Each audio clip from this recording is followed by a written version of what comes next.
Chapter 45-45. I wanted to say it too, but, Gong Jia turned to look at her. She didn't want you to say it? This stupid woman. Gong Jia punched the table angrily. Who asked her to do this? She did it to save you. She didn't know that she would lose her fertility because of this experiment. After a pause, Hua Jin continued, but I think that if she were to go back and make a choice again, even though she knew that she would lose her fertility, I think she would still do it. Because.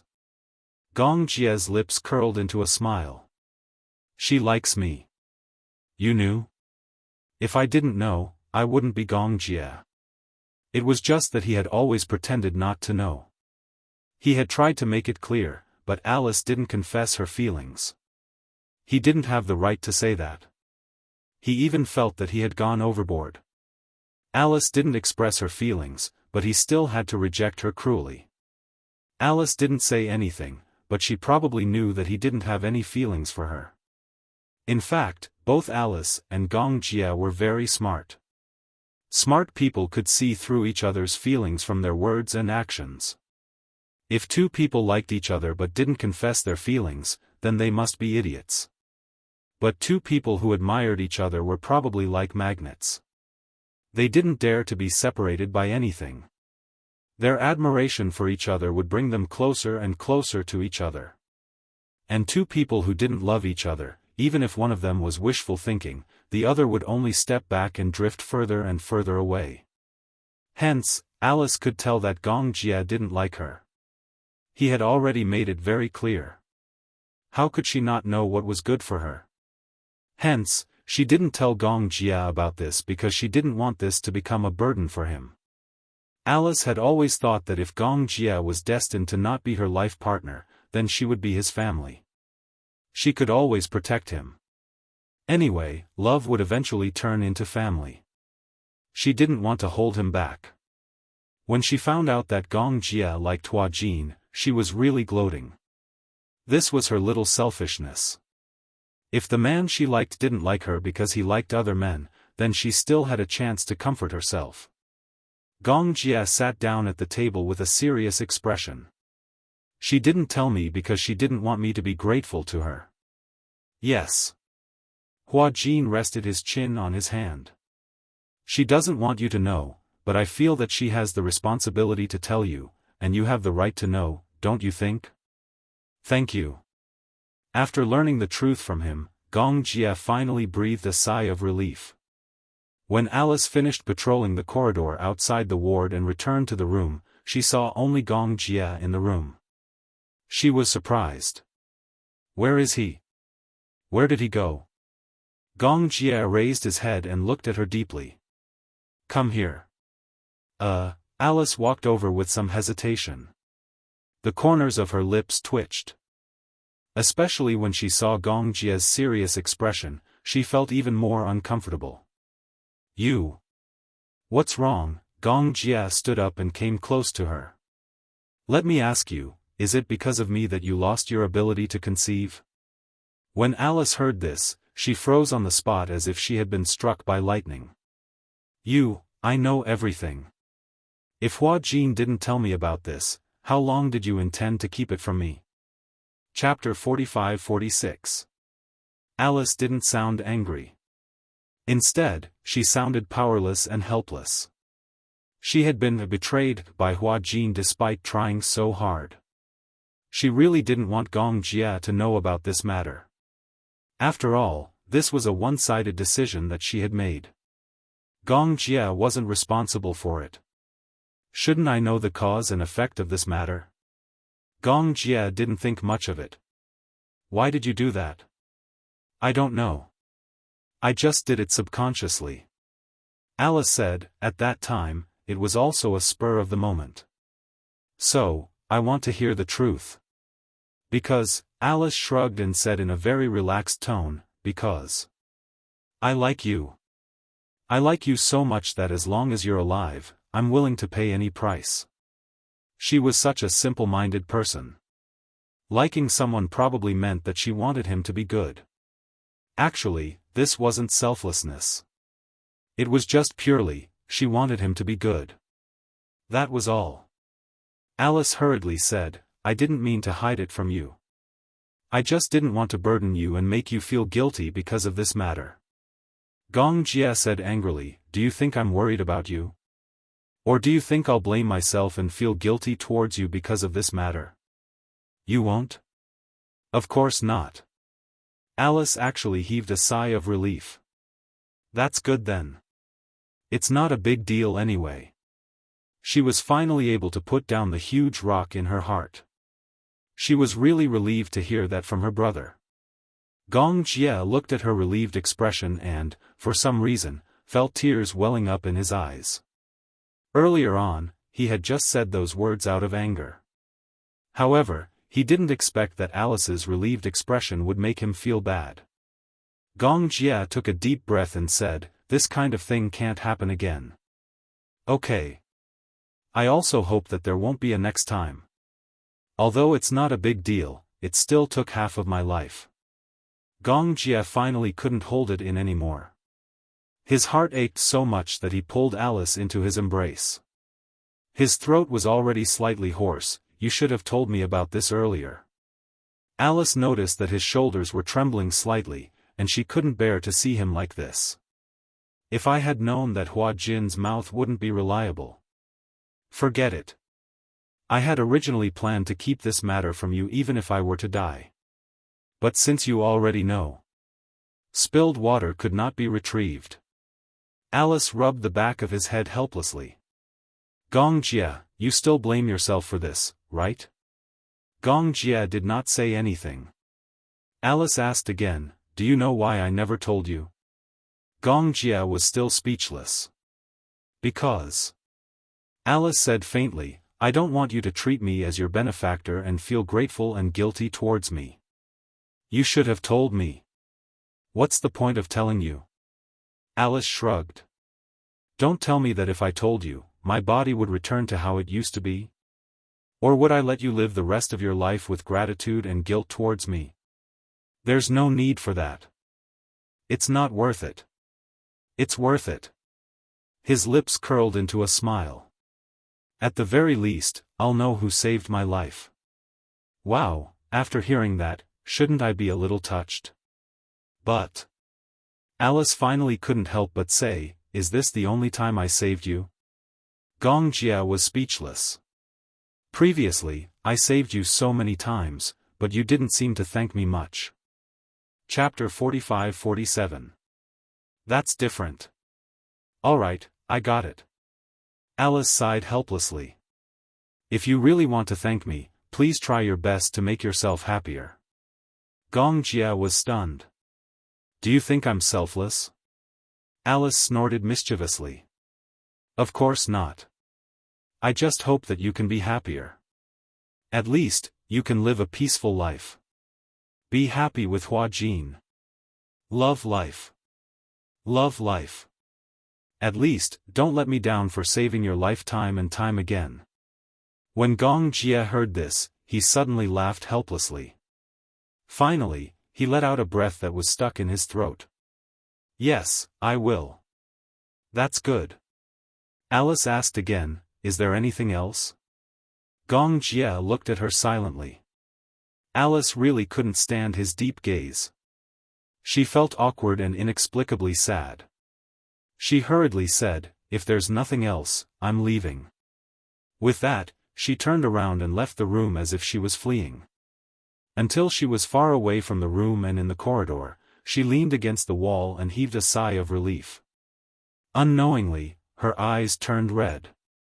If she could be more selfish, when Gong Jia questioned her about this matter, she would definitely take the opportunity to confess to him. She would say, Gong Jia, I like you. I love you. It's because I love you so much that I risked everything to save you, even if I had to sacrifice my fertility. Or rather, Gong Jia, since I sacrificed so much to save you, are you going to be responsible for me? She could totally use this matter to ask for a reward. However, she couldn't seem to do it.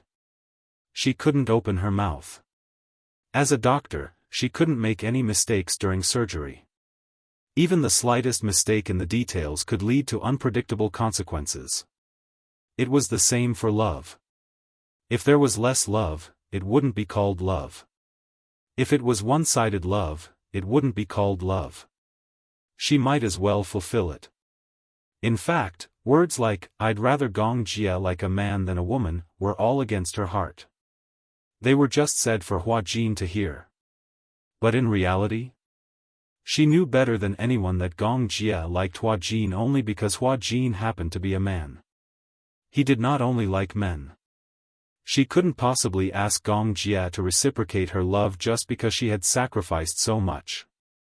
Being good to a person is voluntary. Similarly, loving a person is voluntary. However, just now, when she said, "I really love you," he almost said it out loud. Alice tightly covered her mouth. For the first time in her life, the urge to cry overcame her reason, and tears suddenly gushed out of her eyes. Hua Jin happened to pass by and vaguely saw Alice leaning against the wall, covering her mouth and biting her knuckles as if she was crying. He walked over worriedly, but when he got closer, he realized that Alice was really crying. What's wrong?" Hearing Hua Jin's voice, Alice raised her head and glared at him fiercely. She sobbed and said, "Hua Jin, you betrayed me." "Huh? Why did you tell Gong Jia about that?" Alice said angrily, "Gong Jia knew about this and came looking for me. I was the one who told him." Hua Jin had a matter-of-fact look on his face. "I think he should know about this. He has the right to know. Why can't you tell him?" "Traitor." Alice was angry when she saw him. Chapter 45-48. Hua Jin said, "You can say whatever you want. Anyway, I think Gong Jia has the right to know about this. What about you?" Alice suddenly became aggressive. "Do you like Gong Jia?" Hua Jin suddenly didn't know how to reply. He turned his face away awkwardly. "Why are you asking this question?" "Hua Jin, do you know that sometimes I really want to beat you up? You obviously like Gong Jia too, don't you?" Hua Jin immediately retorted, "When did I? If you don't like him, why did you take such a big risk and come all the way to East Africa to look for him? If you don't like him, why do you blush every time you see Gong Jia? If you don't like him, why can't you sleep well the whole night because you're worried? Who's here for him?" Hua Jin felt wronged. "I just want to experience what it's like to be a mercenary on a mission." Alice couldn't help but sneer. "So how long are you going to say one thing and mean another?" "How am I saying one thing and mean another?" "If you continue to say one thing and mean another, I'll really beat you up," Alice said angrily. "The one who's favored is indeed fearless. Have you ever considered my feelings? You clearly know that Gong Jia likes you, and you like Gong Jia too.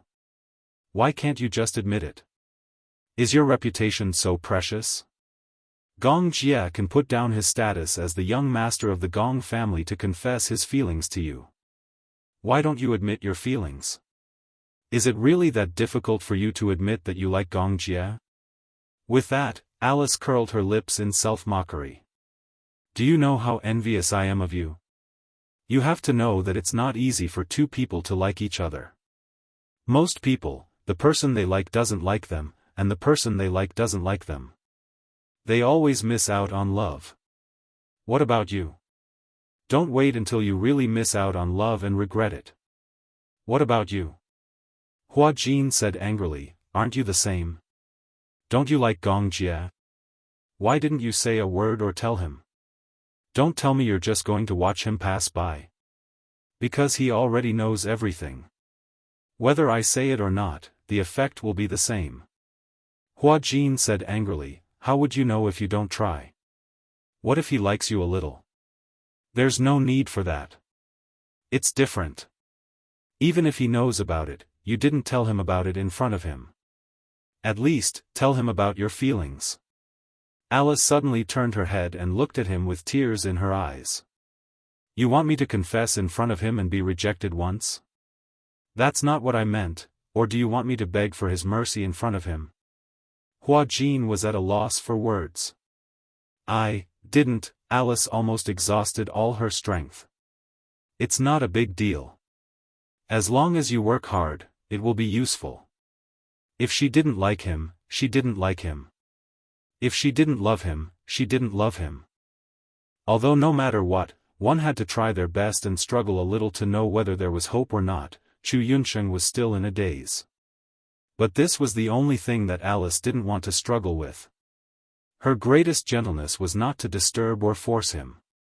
Chapter 45-49. Hua Jin looked at Alice in a daze and was silent for a long time. Alice asked, "Life is so short. Isn't it a blissful thing to be able to be with someone you like and who likes you back?" At the hospital. Yun Shishir sat on the balcony. After drying the clothes, she leaned against the balcony in a daze. Mu Yaja walked over and hugged her waist from behind, gently resting his head on her shoulder. "What's wrong? What's on your mind?" "I'm thinking, when will the vaccine be available?" Mu Yaja couldn't help but laugh. "It's not like you're just thinking about it. The vaccine will be available for clinical use tomorrow. But I'm still praying silently in my heart." "Who are you praying to? Jesus? Or Buddha?" Mu Yaja paused and said, "As the saying goes, if you're sincere, it'll happen. If you're not sincere, how can God hear your prayers?" Mu Yaja gently stroked her hair. "Alright, don't think so much. I'm worried, just like you. But worrying is useless." Yun Shishir was still absent-minded. Mu Yaja kissed her cheek and hugged her gently. "Tomorrow is your birthday."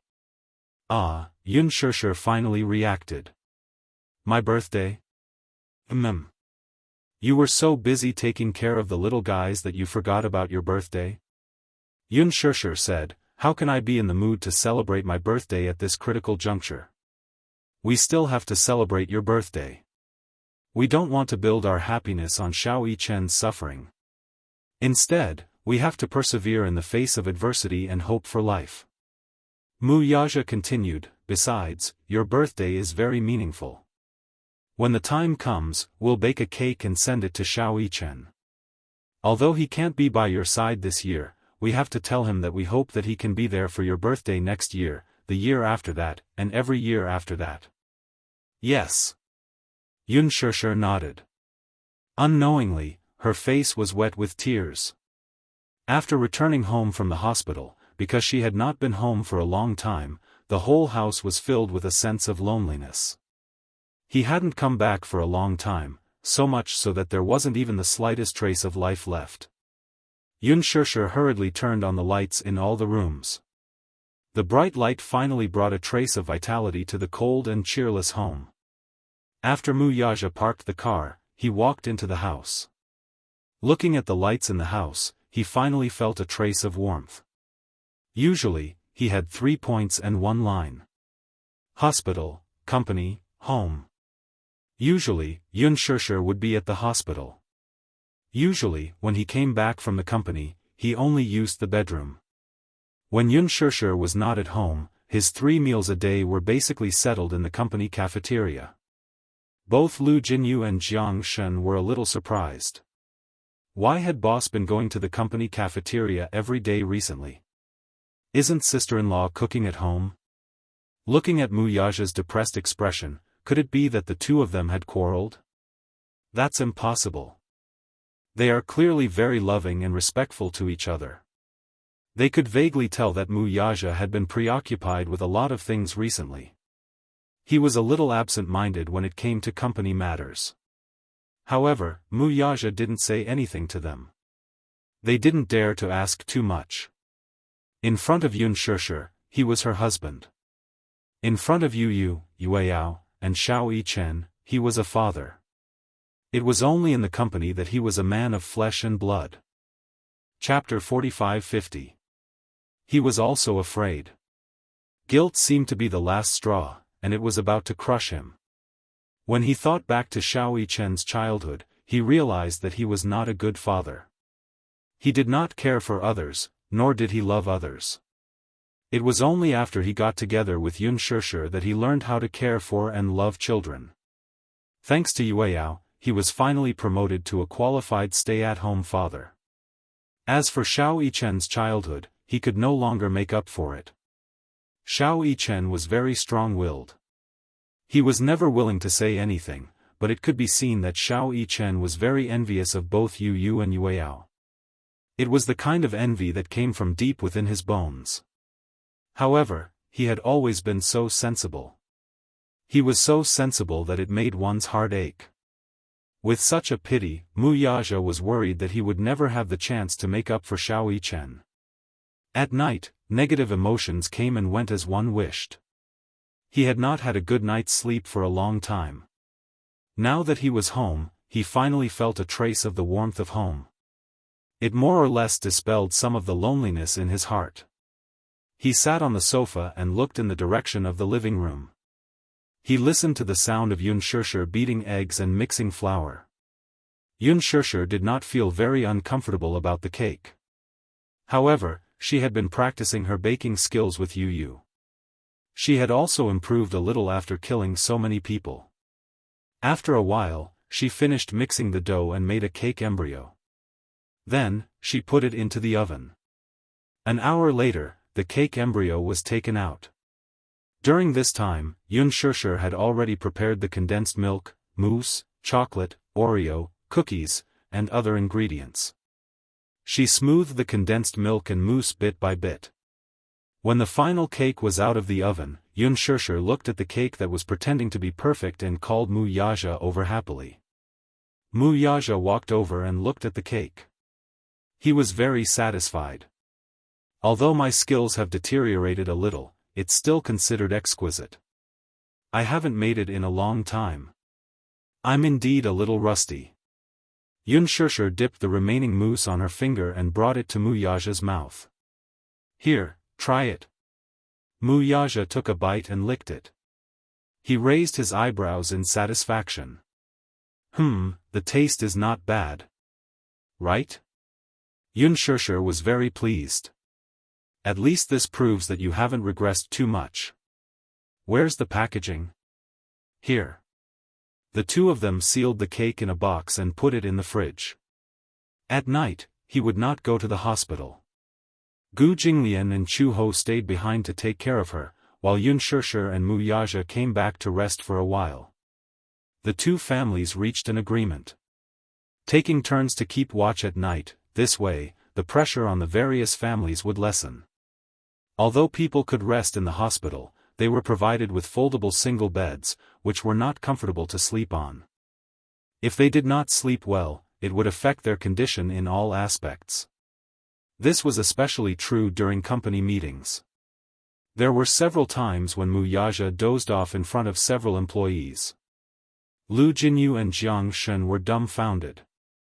When they got home, they took a comfortable hot bath. The two of them hugged each other and lay on the bed, feeling extremely comfortable. After so many days of stressful life, they finally relaxed a little at this moment. Yunshishir lay on Mu Yaja's chest and asked worriedly, "Will Xiao Yichen really be safe?" Mu Yaja opened his eyes. Actually, he was not sure about this, but, I believe that my son is blessed by the heavens. He will definitely be fine. Chapter 45-51.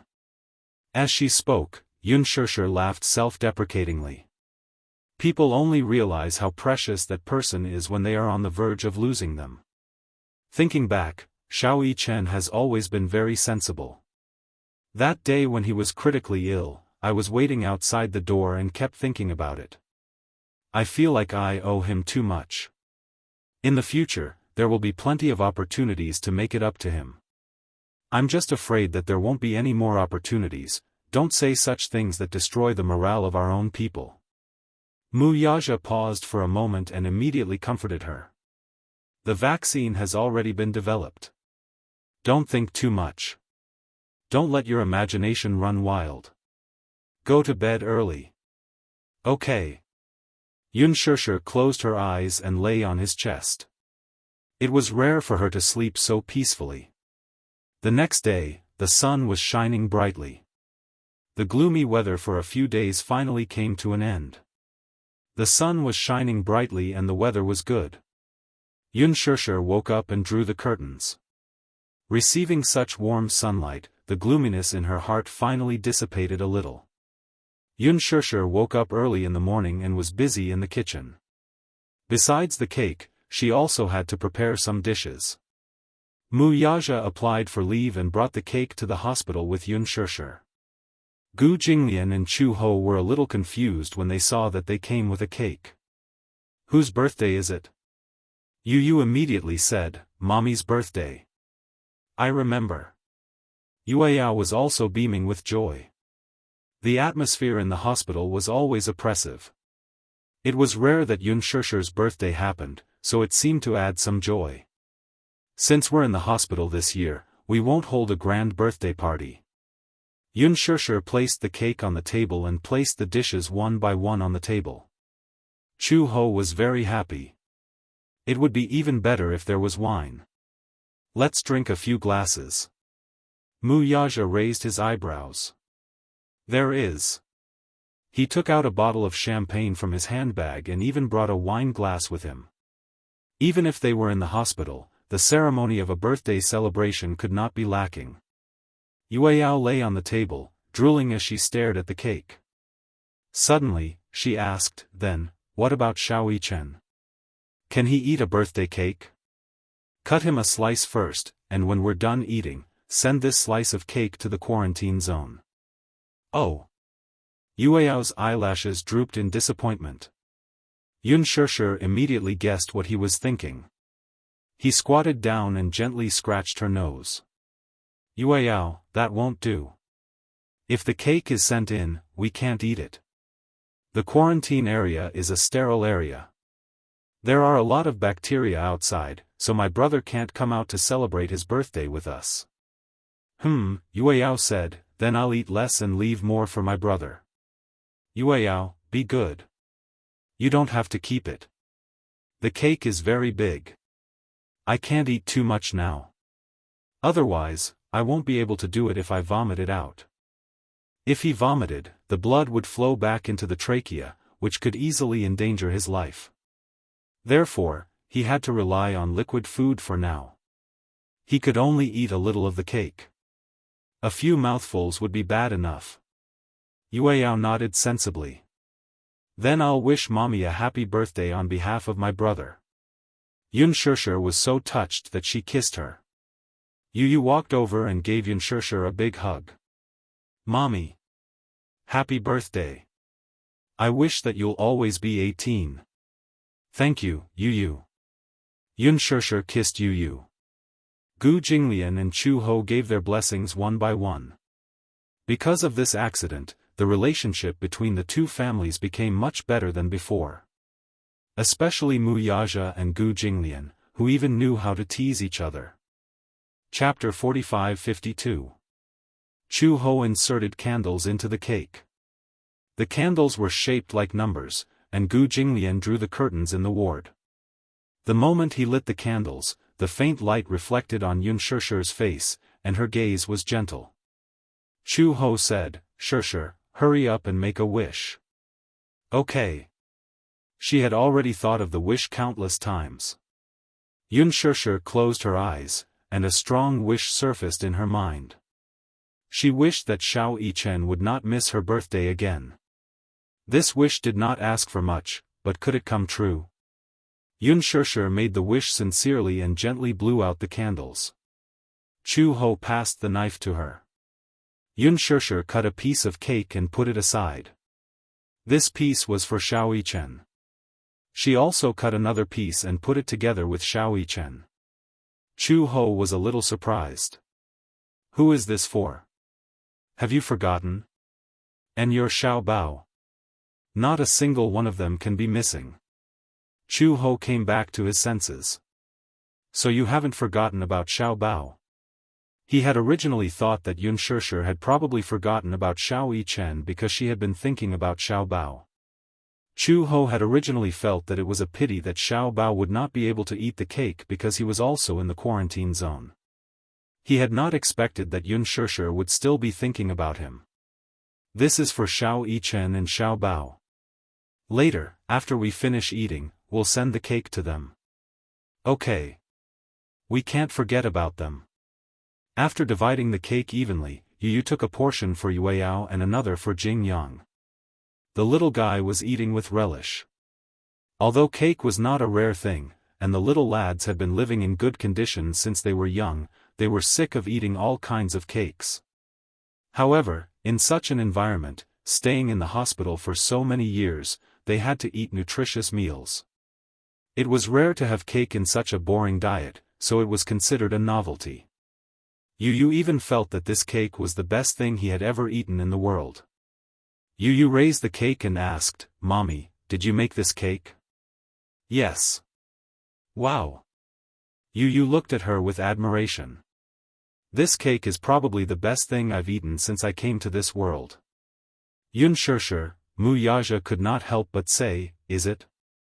I feel that my cooking skills haven't changed. You've been eating nutritious meals in the hospital all this time.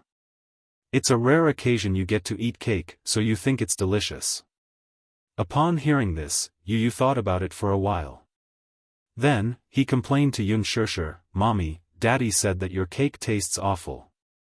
Mu Yaja resisted the urge to hit him. "Did I say that? You're trying to drive a wedge between us." "That's right." Yu said eloquently, "I said that Mommy's cake is delicious, but Daddy said that I've been eating too much nutritious meals in the hospital and that's why I've lost my sense of taste." Yunshirsher looked at Mu Yaja meaningfully. Mu Yaja explained, "That's not what I meant. But it sounds like that to me."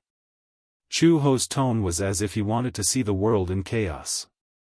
Mu Yaja opened his mouth but could not say a word. Gu Jinglian also nodded seriously. "Don't explain. Any explanation is a cover-up."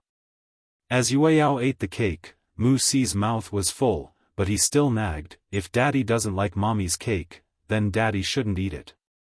Chapter 45-53. Yueyao was not angry. Instead, she enjoyed Mu Yaja feeding her personally. Yu was amused by Yueyao. It's best that Daddy doesn't eat.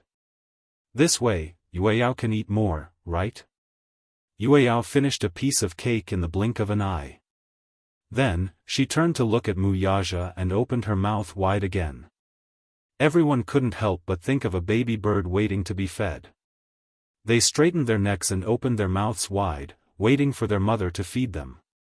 Mu Yaja patiently fed her a small piece of cake. "Delicious," Yuyao happily swayed her head from side to side as she ate the delicious cake. When everyone saw this, they couldn't help but smile. Gu Jinglian's eyes were fixed on her. Chu Ho saw him staring blankly and couldn't help but nudge him on the shoulder. "Why are you staring at someone else's daughter?" Mu Yaja was shocked when he heard this. He quickly shielded his precious Yueyao and looked at Gu Jinglian warily. "What are you doing?" Gu Jinglian was caught red-handed and turned his handsome face away awkwardly. Chu Ho laughed. "I think someone is envious. Envious of having a little princess." Yunshirsher was surprised. "Hey, didn't you have twins?" "Jinglian, where's your Xianxian?" At the mention of Xianxian, Gu Jinglian's usually arrogant face was filled with disappointment. Chu Ho laughed even harder when he heard this. "Xianxian is not close to him." "Not close?" Yunshirsher looked at Gu Jinglian, who was secretly sulking, in surprise. She then turned to look at the father and daughter, who were snuggling happily in Mu Yaja's arms. She could not believe it. This daughter must be the closest to her father. As soon as she said this, the atmosphere in Gu Jinglian's corner became even gloomier. He took a bite of the cake and said nothing. Chu Ho said helplessly, "Logically speaking, that's what they said. However, Xianxian has also grown up a lot. She can call her mother, brother, and Uncle Fu. She can recognize everyone except for Jing Lian. She cries for me to carry her as if Jing Lian is a demon king." Yunshirsher's mouth twitched when she heard that. Wasn't that right? Wasn't Gu Jinglian the great demon king himself? Could it be that his killing intent was too strong? After all, in the past, a simple stomp of the Gu family's feet could cause a bloodbath. Gu Jinglian was ruthless. It was said that the more powerful a person was, the more murderous he would be. Children, on the other hand, were very intelligent. Normally, when they saw someone with a strong murderous aura, they would cry out of instinct. No wonder Qianqian was no longer close to Gu Jinglian. Yun Shishir only comforted her, "Jinglian, it's okay. The child is still young. When he grows up, he'll naturally be closer to you." Gu Jinglian didn't know if he should nod or sigh. He asked, was Yueyao close to his father since he was young? That's different. How is it different? Yueyao was taken care of by Yaja since he was young. At that time, I was not in good health after giving birth and he couldn't bear for me to tire myself out. He did everything personally for Yueyao, including breastfeeding him. When Gu Jinglian heard this, he said indignantly, haven't I done enough personally? Chu Ho said, did you take care of the two little guys as well as I did? I cried whenever I got close to them. I couldn't help it. This means that they're afraid of you. Huh. There's no choice. Your daughter isn't close to you. Gu Jinglian was furious. That might not be the case when she grows up. Maybe when she grows up, she'll still be close to me. Just like Yueyao, she's closest to her father. Chapter 45-54. Yu proudly hugged Yueyao's shoulders. I'm the one closest to Yueyao. Yueyao likes me the most, right? Yueyao's innocent eyes darted around, and she immediately slapped her face. No. Yu was speechless. Everyone laughed. Ha ha ha. Yu felt a little wronged. She reached out and pinched Yueyao's face. She was angry at her heartlessness, but she couldn't bear to hit her too hard. She only asked eagerly, didn't you say that you like Big Brother the most? Not anymore. As Yueyao spoke, she looked at Jing Yang and said in a childish voice, I like Big Brother Yang the most now. Yu looked at Jing Yang resentfully. Indeed. During her stay in the hospital, Yueyao and Jing Yang's relationship was the best. It was so good that it angered both humans and gods. He had been jealous more than once, but because of Xiao Yichen, he had been very worried and neglected to take care of Yueyao. Because Big Brother Yang plays with me. Yueyao said, I like to play with Big Brother Yang the most. Feeling the sharp stab in his back from Yu's angry glare, Jing Yang was so scared that he buried his head and ate the cake. He acted as if he was an outsider who didn't know anything and looked innocent. Ha ha ha. Everyone laughed even more unbridled. No matter who it was, even Yun Shishir, it was rare to see Yu get snubbed like this. Moreover, it was at the hands of Yueyao. However, even so, Yu still couldn't bear to be angry at Yueyao. She looked at Jing Yang with hostility, but when her gaze returned to the back of Yueyao's head, it was full of tenderness. He gently rubbed Yueyao's black hair and said dotingly, anyway, no matter who Yueyao likes the most, I will always dote on Yueyao the most. Brother Yichen dotes on Yueyao too. Yueyao pouted. At the mention of Xiao Yichen, she felt a little disappointed. Yueyao, when will you be able to see Big Brother? Yueyao misses him so much. Although her tone was full of dejection and grievance, she did not stop eating the cake. Everyone stared dumbfoundedly at Yueyao, who was happily eating the cake but was also worried about Xiao Yichen. For a moment, they didn't know whether to feel sad or laugh. Yu comforted her. Brother Yichen will recover soon. Really? Yueyao's eyes sparkled when she heard this. She bit on her cake spoon and looked up at Yu. What about us? Are we almost done? You'll be fine if you eat more. All right. When she heard that she would be fine after eating more cake, Yueyao ate even more happily. Yun Shishir was a little worried. Will you gain weight if you eat like this? After all, there was so much sugar and calories in the cake. Yueyao had standard baby fat.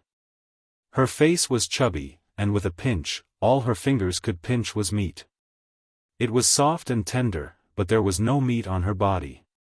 Her stomach, however, would bulge like a little ball every time she finished eating. Yu hugged Yueyao lovingly. Such a small glutinous ball even had a strong milky fragrance on her body. He had a feeling that this little sister was made of milk. She had clearly been weaned for a long time, but the milky fragrance on her body was still there. Everyone looked at each other and sighed. Only 2 people were missing from such a joyous and harmonious scene. The 2 cakes were carefully kept and sent to the quarantine area by the nurse. Chapter 45-55.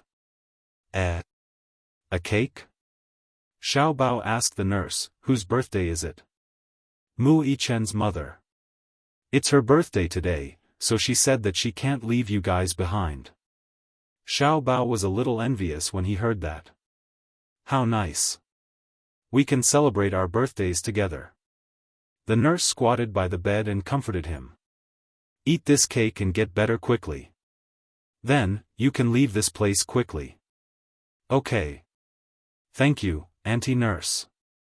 When the cake was sent to Xiao Yichen's ward, Xiao Yichen had just finished his drip. When he saw the cake, he immediately remembered that it was Yunshishir's birthday today. He had been isolated all this time, so he didn't know that the date outside had changed. The concept of time had been deeply blurred because he was isolated from the world. It was a little regretful. He couldn't accompany his mommy and sing her a happy birthday song on her birthday this year. When will I recover? He was really tired of this place. Xiao Yichen was vexed. Back then, when he found out that his illness had worsened, he didn't think much of it. He felt that no matter what, he would be able to turn danger into safety. He was never afraid of death. It was also because of this courage that he didn't take the flu to heart.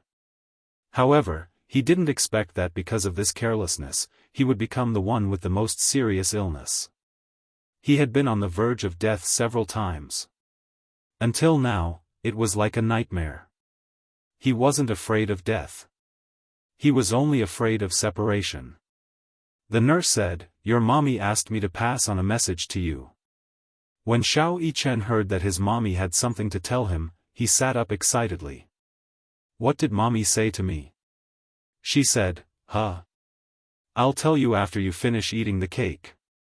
Xiao Yichen pouted and said coquettishly, "Nurse, tell me first. Don't bargain with me.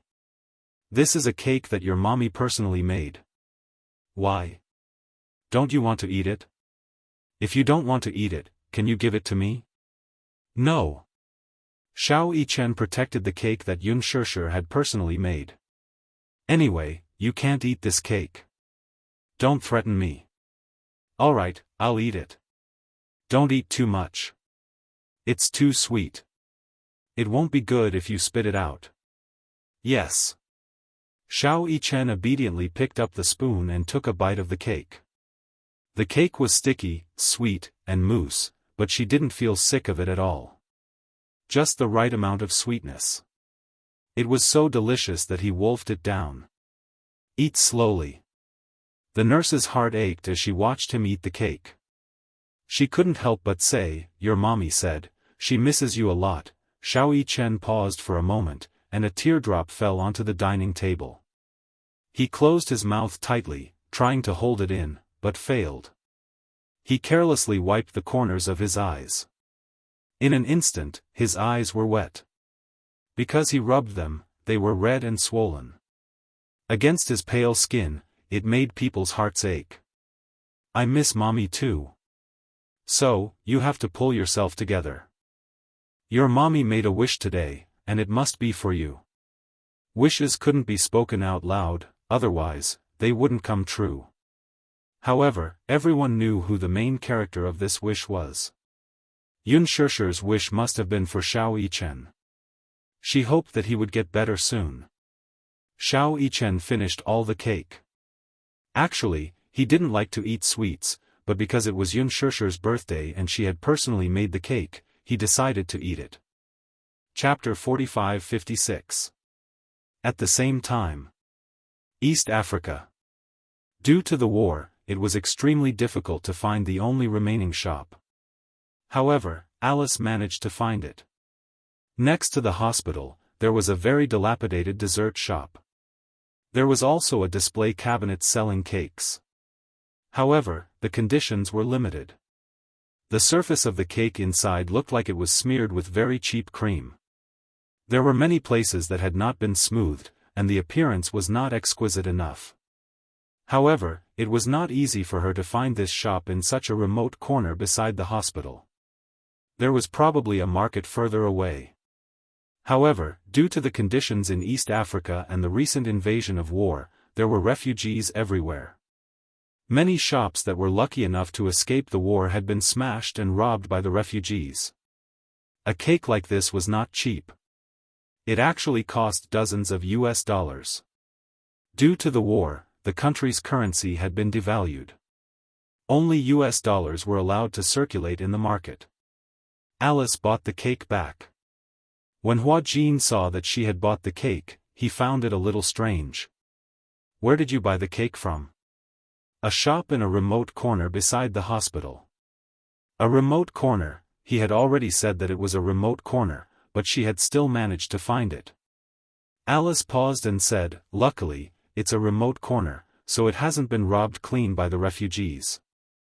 Many conspicuous shops beside the hospital have been robbed and closed. This place is remote, so it's still open." "Oh. It's Xiao Jie's birthday today. Have you prepared a gift?" Hua Jin frowned. "I have prepared it." "What gift?" "It's a secret." Hua Jin glanced at her coldly. "I can't tell you." "Why?" "It's not a gift for you." "Why are you so agitated?" When Alice heard this, she also asked for a snub and whistled. "Humph, it must be some shameful gift." With that, she carried the cake in. In the ward, Gong Jia was leaning against the window and drinking coffee. When he saw Alice carrying the cake in, his eyes widened in shock. Previously, Alice had told her that she was going to buy him a cake. Gong Jia was worried that she might be in danger. Alice even joked that she wasn't on the wanted list. She wasn't him, so why would she be in danger? Gong Jia did not think much of it. Although Alice wasn't on the wanted list, she was still a member of the Hurricanes. Even the FBI knew her. In addition, at this time, there were ruins everywhere. Why would they go to the ruins to find a cake shop? It was simply wishful thinking. He didn't expect that she would really buy the cake back. Unbelievable. This woman was simply omnipotent. Ever since you were young, you could lack anything on your birthday except for cake. Gong Jia was surprised and touched by Alice's kindness. It was so dangerous, but she still insisted on buying him a cake. Cake wasn't a tradition of the Gong family. It was just that after he was young, when he celebrated his birthday with his elder sister, the most important ceremony was to have a cake. Gong Jia was a very ritualistic person. Every birthday, Mu Qingsheng would buy them a birthday cake. Although the cake was sometimes big and sometimes small and not enough for 3 people, it was essential to have a cake on a birthday. Chapter 45-57. When it was his birthday, Gong Jia was inexplicably unhappy when he saw that there was no cake. He kept feeling that something was missing. It was as if without the cake, he felt that the birthday was missing a little bit. Every time he saw the cake, he would think of Mu Qingsheng and Yun Shishir. In this way, even if it was his birthday alone, he wouldn't feel lonely. However, without the cake, he would feel that he was really alone on his birthday. It was also from that time that Alice really realized that on her birthday, she couldn't lack anything but cake. Otherwise, she wouldn't have tried so hard to find a cake everywhere. In the end, he really found it. Maybe the taste is limited, but I've seen the production environment. It's quite clean. Gong Jia walked to the table and opened the box personally. A cake that wasn't considered round greeted his eyes. There was nothing new about the production. In China, it was the original appearance of a cake from the 60s or 70s. The cake's cream was mixed with cheap coloring. The wavy pattern was written in English, Happy Birthday. The font was crooked and not exquisite at all. Happy birthday. Alice smiled at him. Gong Jia smiled and gently hugged the back of her neck. He planted a kiss between her eyebrows. Thank you.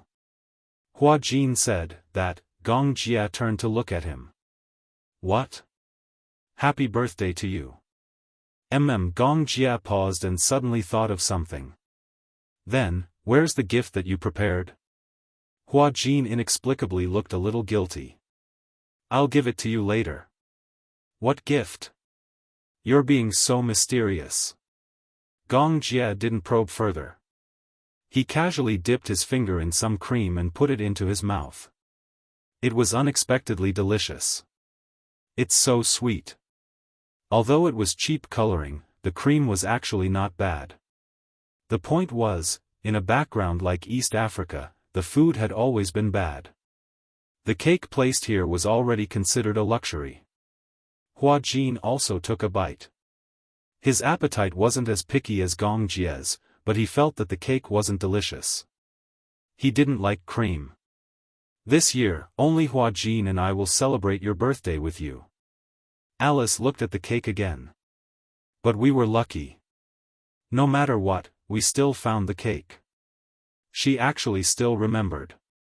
He couldn't live without a cake on his birthday. Gong Jia was a little touched. He pursed his lips and prepared to cut the cake. Hua Jin stopped him. Aren't you going to light a candle and make a wish? Alice chimed in, yeah, make a wish. Little Jia, make a wish. I don't know what to wish for. Think about it. As Alice spoke, she took out the only candle that the boss had given her and lit it. In the dim candlelight, Gong Jia closed his eyes and made a perfunctory wish. This year's birthday wish is. Hua Jin and Alice looked at him seriously. Gong Jia said, world peace. Hua Jin, Alice was speechless. The two of them tacitly fell silent. World peace? Who was he kidding? They didn't know why, but when this wish came out of Gong Jia's mouth, it didn't sound convincing at all. Hua Jin muttered, with you around, the world won't be peaceful. Gong Jia glanced at him coldly. He casually dipped some cream in it and forced it into his mouth. Eat your cake. Chapter 45-58. He was the biggest obstacle to world peace, okay? 70% of the world's wars were caused by hurricanes. How dare he wish for world peace? When Gong Jia heard this, he glared at him fiercely. Hua Jin suddenly felt guilty and cowered. He quickly raised his wine glass and toasted him. Cheers. That sincere expression of his seemed to be trying to curry favor with him. Gong Jia did not stoop to his level. Alice also poured a glass of wine and clinked it with his. Shao Jia, I'll toast to you. Okay.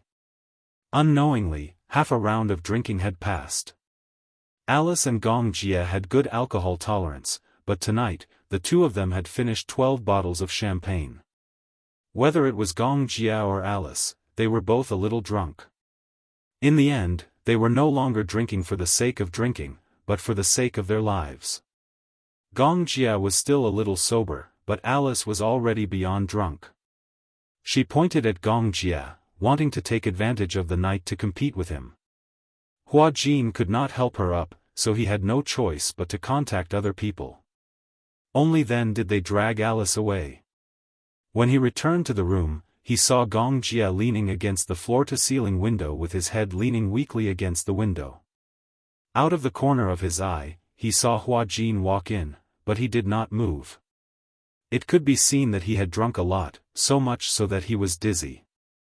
His whole body was limp and weak, like a large doll lying limp by the window. Hua Jin walked over and stretched out his hand, wanting to help him to the bed. However, Gong Jia suddenly looked at him childishly, spread his hands, and pursed his lips. He actually had a hint of coquettishness. What? Where's my present? Gong Jia said eloquently, it's my birthday today, and you didn't prepare a present for me? What present do you want? I don't care, I want a present. Gong Jia began to lose his temper. If you don't give me a present, I won't remember. Alright, I'll give you a present. Get up first. Hua Jin was half joking and half fawning. His strength was limited, and drunken people were always scoundrels, so he couldn't do anything to him. Thus, in desperation, Hua Jin tempted him with a birthday present. If you lie down on the bed obediently, I'll give you the birthday present I prepared. When Gong Jia heard this, he smiled meaningfully. You're lying. You didn't prepare a gift for me at all. Gong Jia was suddenly very angry. You don't even know my birthday. How is that possible? Of course I know your birthday. He always remembered Yun Shishir's birthday, and Yun Shishir's birthday was naturally Gong Jia's birthday. He wouldn't make a mistake. He had always remembered Gong Jia's birthday. I promise you, as long as you lie down on the bed, I'll give you your birthday present. When Gong Jia heard this, he really stood up obediently. With Hua Jin's support, he finally walked to the side of the bed and sat down heavily. The soft bed collapsed slightly. The moment Gong Jia lay down on the bed, he hooked his long arm around Hua Jin's neck and pulled him into his embrace. Hua Jin lifted his head from his chest and glared at him angrily. However, he saw him cupping his face and asking seriously, "Where's the present?" God knew how much he couldn't wait to see his present. Chapter 45-59. Look carefully, the gift you want is right here. With that, Hua Jin cupped the man's face in his hands and pressed his lips against the latter's. The sudden kiss made Gong Jia, whose mind was in a mess because of the alcohol, even more dizzy. Originally, he had drunk a few more bottles out of excitement that night, and his whole body was dizzy. Hua Jin's kiss had really wiped out his last bit of rationality. Hua Jin, he actually took the initiative to kiss him. Was his so-called gift referring to this kiss? Or, Gong Jia had no time to think. Almost instinctively, he flipped over and easily pinned him under his body. Pinning the man's hands to the side of the pillow, Gong Jia lowered his head and took the initiative to kiss the other aggressively. Hua Jin's breathing quickened. Only God knew how difficult it was for him to take this step. Ever since Alice said those words to him the day before, he couldn't calm down for a long time. He had always thought that Gong Jia's so-called liking for him was actually just a moment of interest. Most of the liking had nothing to do with love. It was only because of loneliness, because of the desire for warmth, because of a moment of interest. However, after the interest, one would realize that one didn't really like the other person that much. Many feelings were often just the product of loneliness. Hua Jin had always been worried that if Gong Jia knew about Alice's matter, would Gong Jia push him away and be with her because of his guilt towards Alice. However, due to a freak combination of factors, Gong Jia and Alice's attitudes the last time had already made it clear that their friendship would not change. Alice had also told him that it wasn't easy for two people to like each other. Therefore, he had to cherish it all the more. Hua Jin thought that this was why he had to take the initiative to take this step. Therefore, he used this kiss to express his determination. He liked Gong Jia. He didn't want to deny it anymore. This feeling had already existed since the first time they played Dare, when their lips touched through a piece of tissue. His feelings for her were definitely not just a moment of interest. However, at that time, he didn't think much of this feeling. He didn't think it was out of love and affection, therefore, he suppressed himself again and again, but he didn't expect that unknowingly, he had already fallen deeply. Liking someone was something that couldn't be suppressed. Especially when the other party also liked him. The more he felt suppressed, the more painful it was. If Gong Jia didn't like him, it would be fine. However, Gong Jia also liked him. Since both of them liked each other, then, let's be together. Don't care about the uncertain future or whether they could walk to the end. Love was in the present. At the thought of this, Hua Jin gently hugged the back of Gong Jia's neck and responded to his kiss even more deeply. Unknowingly, half of the shirt on his body had already been taken off. Similarly, Hua Jin followed suit and removed the man's clothes. In the blink of an eye, Gong Jia's strong shoulders were exposed to the air. For some reason, Hua Jin was so nervous about what was going to happen next that his heart almost jumped out of his throat. Chapter 45-60. Gong Jia suddenly lowered his head and whispered into his ear. There's something I've wanted to say to you for a long time. What, I want, Gong Jia gently lifted his chin and kissed him gently. I want you. This impulse had been brewing for a long time. Hua Jin was slightly startled. However, because of his frantic kisses, he could no longer think independently. The night was dreary. In the room, it was charming and gentle. When Hua Jin woke up again, the sky was dark as ink. Beside him, he could hear Gong Jia's heavy breathing. He drank too much. It was lucky that he did not vomit. When he wanted him, he did not know the main points and did not know how to do it. He hurt him several times. It was like the end of the war. Other than enjoyment, it was more for him to vent. To vent the emotions that he had been suppressing. His suppression, Gong Jia's suppression, in the end, turned into energy that filled his body and was injected into the other party's body. When Hua Jin opened his eyes, he felt as if his whole body was filled with cement. He was stiff and could not move. Even when he raised his hand, he felt that his arm was extremely heavy. So thirsty for water. He felt as if the blood in his body had solidified. After much effort, he finally supported his body and got up from the bed. He turned over and got off the bed. When his toes touched the ground, it was as if there was an electric current flowing through his waist. He staggered, his legs went soft, and he fell to the ground. Hiss! It was so painful. Why did it feel as if his waist had collapsed? It was sore and painful. Most importantly, his tailbone, in particular, was extremely sore. Hua Jin wanted to cry but had no tears. He supported himself on the bed and stood up with difficulty. He walked to the table but could not find water. He walked weakly to the cabinet and poured some cold water. He gulped down a few mouthfuls of water to finally relieve his thirst. He held the glass of water and walked to the window. Through the window, he looked not far away. Even though it was far away, he could vaguely see the ruins filled with smoke. Wreckage was everywhere, as if it was the scene after the apocalypse. The whole of East Africa felt like it was the end of the world. Behind him, there was the sound of Gong Jia turning over. Hua Jin turned around and saw that Gong Jia had turned over and fallen asleep again. He walked over to the bed and squatted down. The smell of alcohol from his breath immediately assaulted his nostrils. She didn't know what he was drinking.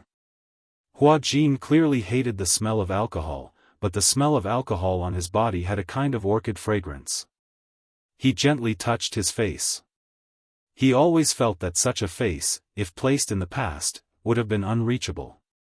It was within sight, but unattainable. He always felt that he and Gong Jia were people from two different worlds. Therefore, even if he liked her, even if he adored her, he would always carefully maintain a distance from her, not daring to get close. However, the more he suppressed it, the more painful it was. On the contrary, he was envious of Gong Jia. He liked someone and loved someone, and he was so open about it. He still remembered that he grabbed him by the collar and said to him, "Let's be together." There was no hesitation at all, no overcautious. There was no turning back. Hua Jin was envious of this carefree attitude. Now, he also tried to be carefree for once. The moment he poured out the feelings that he had been suppressing, his whole body felt much more relaxed. Chapter 45-61. 3 days later. Xianxia, who had been waiting in the ward, finally received the good news. The first batch of the vaccine had been successfully tested. Xiao Yichen was in the second batch of patients to receive the vaccine. She had heard the news from Chu Ho. During this period, Chu Ho had been following the news closely. Finally, after hundreds of trials, the vaccine had been successfully tested. Xianxia could not contain her excitement when she heard the news. Yu was also in the ward. She had just taken her medicine and was a little drowsy. When she heard Chu Ho's words, she immediately sat up in bed. Really? Chu Ho nodded. Yes, it's true.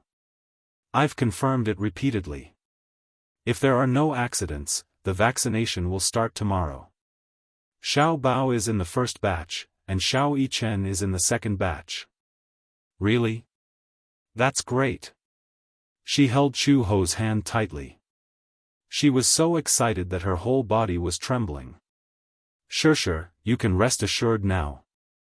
The doctor said that if the vaccination is successful, Xiao Yichen and Xiao Bao should be able to leave the quarantine zone very soon. Xianxia nodded. However, because they are in the second batch, we don't know if there are any side effects. Xianxia's expression became serious when she heard this. Chu Ho said anxiously, I've done some research before. Before this, SARS, which is similar to the influenza this time, had wreaked havoc all over the world. However, after the vaccine was tested, although the patients recovered and were discharged from the hospital, because of the vaccine and the ferocity of SARS at that time, after the patients were discharged from the hospital, the side effects gradually appeared. At that time, due to the large use of hormones to suppress the disease, steroid drugs were used in large quantities for emergency treatment. The side effects of the hormones caused some of the patients' femoral head necrosis, diffuse interstitial fibrosis of the respiratory system and ischemic lesions and necrosis of the femoral head of the motor system. Even though they were saved from the disease, they spent the rest of their lives in pain. Yu took a deep breath when she heard this. As long as he survives, everything will be fine. No matter what pain there is in the future, I will accompany him through it. At most, I'll take care of him. He paused for a moment and continued, however, this influenza is different from SARS. I've done my research on Xiao Yichen's treatment plan. I've also analyzed the ingredients of the vaccine this time. There are no harmful ingredients in it. If you really want to list the side effects, it's probably that you'll lose a lot of weight for a long period of time. You'll lose a lot of nutrients because of your body's consumption. Yu spoke with fervor and assurance as he analyzed the situation logically. He was dumbfounded when she heard this. She stared blankly at Xianxia and asked in disbelief, how old is Yu? 11 years old. Chu Ho was even more amazed. When she thought about Xiao Bao, who was about the same age as Yu, she realized that there would be no harm if there was no comparison. How did she raise a landlord's foolish son, while other people's sons were so smart? Anyway, as long as this vaccine can cure Xiao Yichen, I don't care about anything else. Yu paused for a moment and said, even if his body is damaged because of the influenza, I'll take care of him for the rest of his life. Xianxia hugged Yu and kissed his forehead gently. Yu, good boy. Didn't you say that you've studied the ingredients and that there aren't many side effects? Chapter 45-62. Yes, but it's impossible to be foolproof. Even if there are any side effects, Xiao Yichen still has us. Xianxia was worried when she heard this. However, the vaccine was the best solution so far. Yu comforted her, Mommy, don't worry. Although this is the first batch of the vaccine, we've already done a lot of safety testing.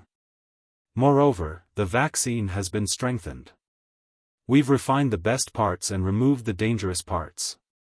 All in all, the vaccine is quite safe. Okay, that's good. At this point, they could only take one step at a time. The vaccine had already passed the phase I clinical trial and Xiao Bao was in the first batch to receive the vaccine. After the vaccination, after 48 hours of observation, the flu symptoms were significantly reduced. After the blood test, the virus was quickly brought under control. Xiao Yichen was also in the second batch to receive the vaccine. The surprising thing was that the vaccine seemed to have an amazing effect on Xiao Yichen. That night, his fever suddenly went down. From the blood test results, his symptoms were obviously recovering faster than the other patients in the same batch. Unbelievable. The doctors were all amazed. Xiao Yichen was really a miraculous child. His illness worsened the fastest and he recovered the fastest after the vaccination. Moreover, after a few days of observation, the vaccine did not have any side effects on his body. The other patients had a strong reaction. Other than vomiting violently and having a high fever, some of the more serious cases even reported that they had lost their sight. 3 days after the vaccination, Xiao Bao also had a reaction.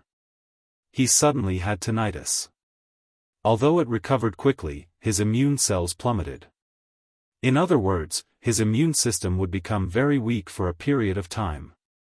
The vaccine killed the bad virus and eliminated the good bacteria.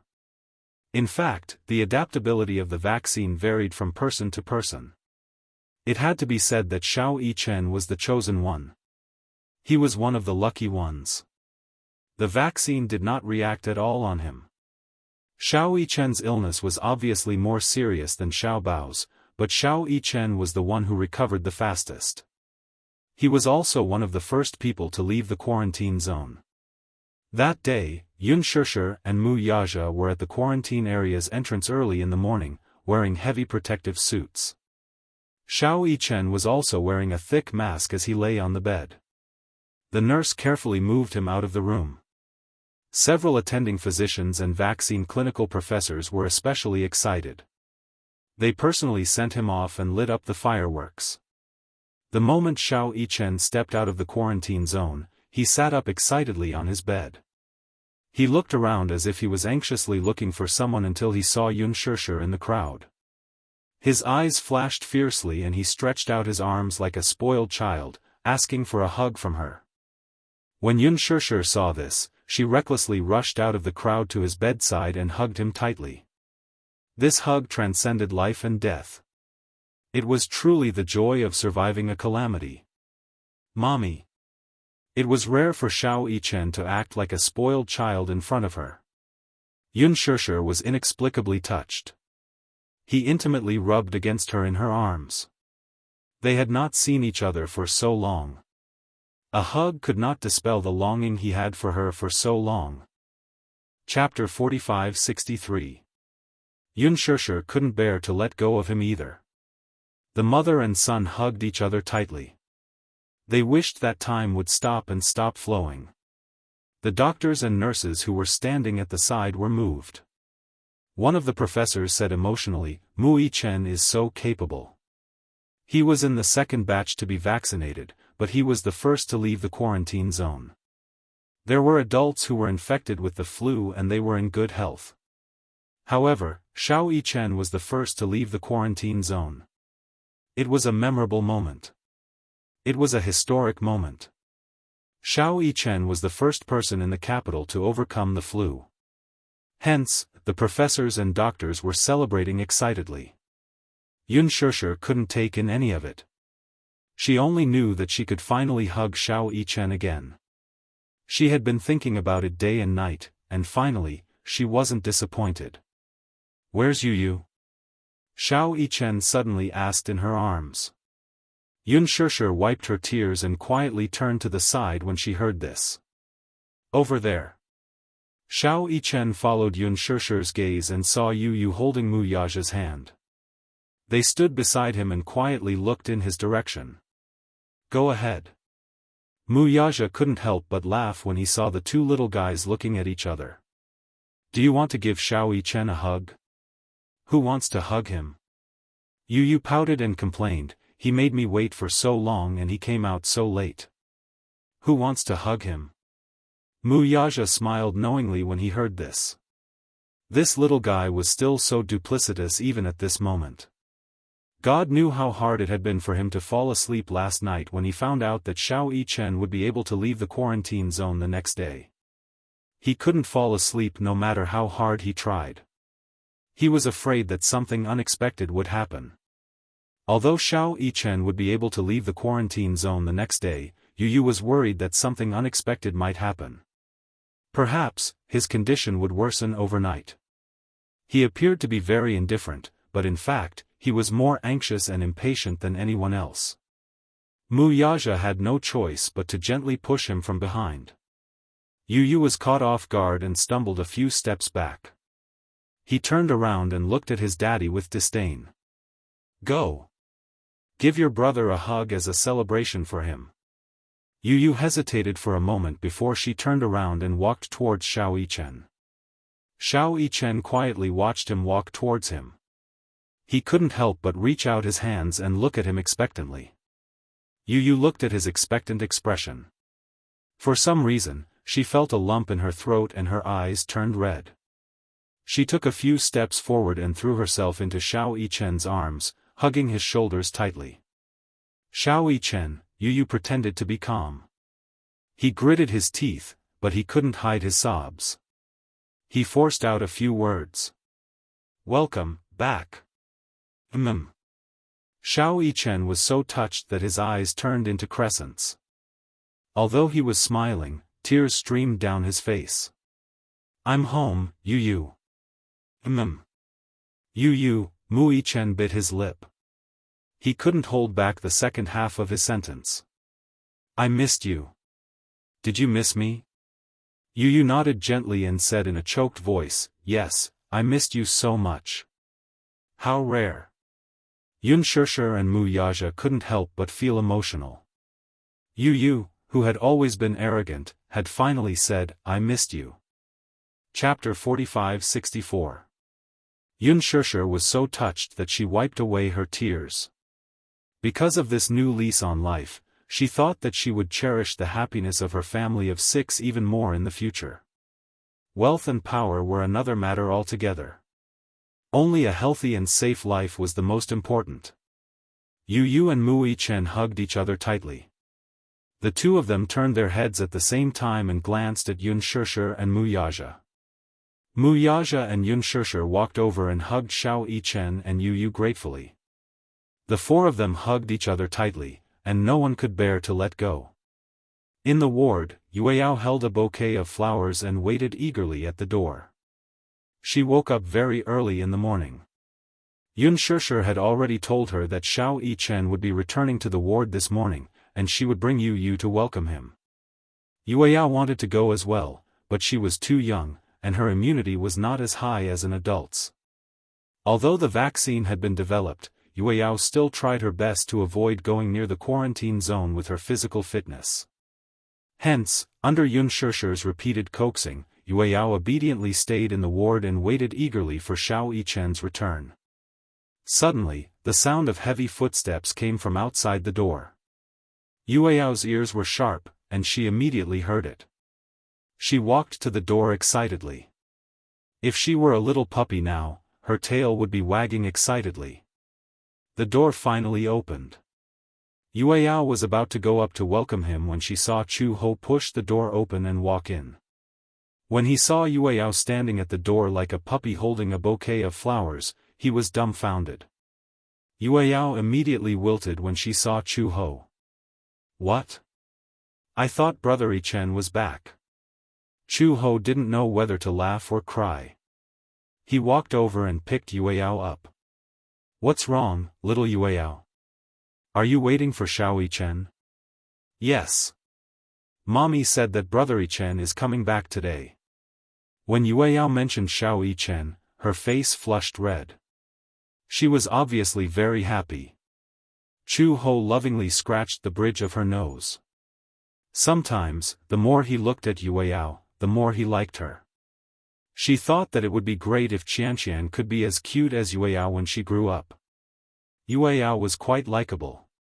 She was obviously raised like a little princess, but she didn't put on the airs of a princess. Don't worry, Xiao Yichen will be back soon. Just as they were talking, Xianxia and Wuxia's voices came from outside the door. Sensing that her daddy and mommy were back, Yueyao kicked her legs and said that she wanted to come down. Just as Chu Ho put her down, Wuxia pushed the door open. Yueyao hurriedly walked over with the flowers in her hands. Suddenly, she bumped into the operating table that had just been pushed open. With a plop, she fell on her but on the ground. Xianxia was shocked when she saw this. Just as she was about to walk over and carry her, she saw Yueyao nimbly get up from the ground. She patted the dust off her butt and walked toward Xiao Yichen. Brother, Xiao Yichen was lying on the bed obediently. When he heard Yueyao's soft voice, he struggled to sit up. He had just been vaccinated and was still recovering. He was weak in all aspects, so when he sat up, he was a little out of breath. Just as he sat up, he saw Yueyao walking toward him with the flowers in her hands. Brother, welcome back. Xiao Yichen was stunned. Chapter 45-65. Yueyao finally peeked her head out from behind the bouquet. She was panting, but she insisted on handing the bouquet to Xiao Yichen. Brother. Welcome back. Moi. Xiao Yichen was extremely touched. He knew that Daddy and Mommy would come personally to welcome him. Yu would also come personally to welcome him. However, he did not expect Yueyao to look forward to his return so much. In the past, Yueyao had despised him as her brother the most. He did not know why, but Yueyao was not close to him. Usually, when everyone stood in a row in front of her, the first thing she would do was let Yu hug her. She would also let Gong Jia hug her. Then, it would be Xianxia and Wuxia. After that, it would be his turn. However, he only realized now that he was so precious in Yueyao's heart. Xiao Yichen stretched out his arms and hugged the bouquet in satisfaction. Yueyao blinked and smiled. Her face was round and her eyes were like the moon. She seemed to have grown taller and thinner. He wondered if she had suffered a lot while he was not around. Knowing what Xiao Yichen was worried about, Xianxia quickly explained, Yueyao and Yu are in the 5th batch of vaccinations. The doctor said that they have already recovered, but to be safe, they can only leave after they have been vaccinated. Xiao Yichen nodded and said, indeed. By the 5th batch of vaccinations, their condition should have stabilized. The doctor said that if Yueyao was older, she could have been vaccinated earlier. At her age, she could only be in the 5th batch. It is relatively safer for her. Okay. Xiao Yichen lifted the blanket and was about to get out of bed. Xianxia immediately stopped him. Xiao Yichen, the doctor said that you can't get out of bed yet. It's okay, Mommy. Xiao Yichen smiled at her. Xianxia's heart softened and she silently retreated to the side. Xiao Yichen flipped over and got off the bed. The moment his feet touched the ground, he took a deep breath and held onto the bed to stabilize himself. He hadn't gotten out of bed for a long time. After lying on the bed for so long, he felt that his limbs were about to degenerate. Not only that, he had not exercised for a long time, and his various bodily functions had deteriorated. Every time he moved, his entire body would ache. Xiao Yichen ignored his own body and opened his arms to Yueyao with a smile. Good girl, Yueyao. Let me give you a hug. When Yueyao saw him get out of bed, she immediately went up to him and called out sweetly, brother. He was so small, so how could he know anything? When he saw Xiao Yichen calling for him, he immediately pounced over without hesitation. However, she pounced on him so enthusiastically that Xiao Yichen, who was already weak, suddenly knelt on one knee on the ground. Yueyao was frightened and immediately used all her strength to support him. She held onto his arm and hugged his waist. She looked as though she was about to cry and looked at Xianxia. Mommy, what's going on? Brother seems to be. Xiao Yichen immediately tried to calm her down. It's okay. My legs are just a little weak. Xianxia looked at Wuxia worriedly. Wuxia walked over and helped him up. Is it because you haven't gotten out of bed for a long time? Is that why it's a little difficult to stand? Xiao Yichen nodded reluctantly. With Mu Yaja's help, he finally stood up. Yueyao supported him from the side and placed his hand on her shoulder. Brother, support me. I won't let you fall. Chapter 45-66. Yueyao hugged his shoulders. Even though it was a little strenuous, she still used all her strength to support his body. Yun Shishir walked over and couldn't help but scratch Yueyao's nose with heartache. Brother, are you heavy? Yueyao shook her head and said, no. Jing Yang watched from the side.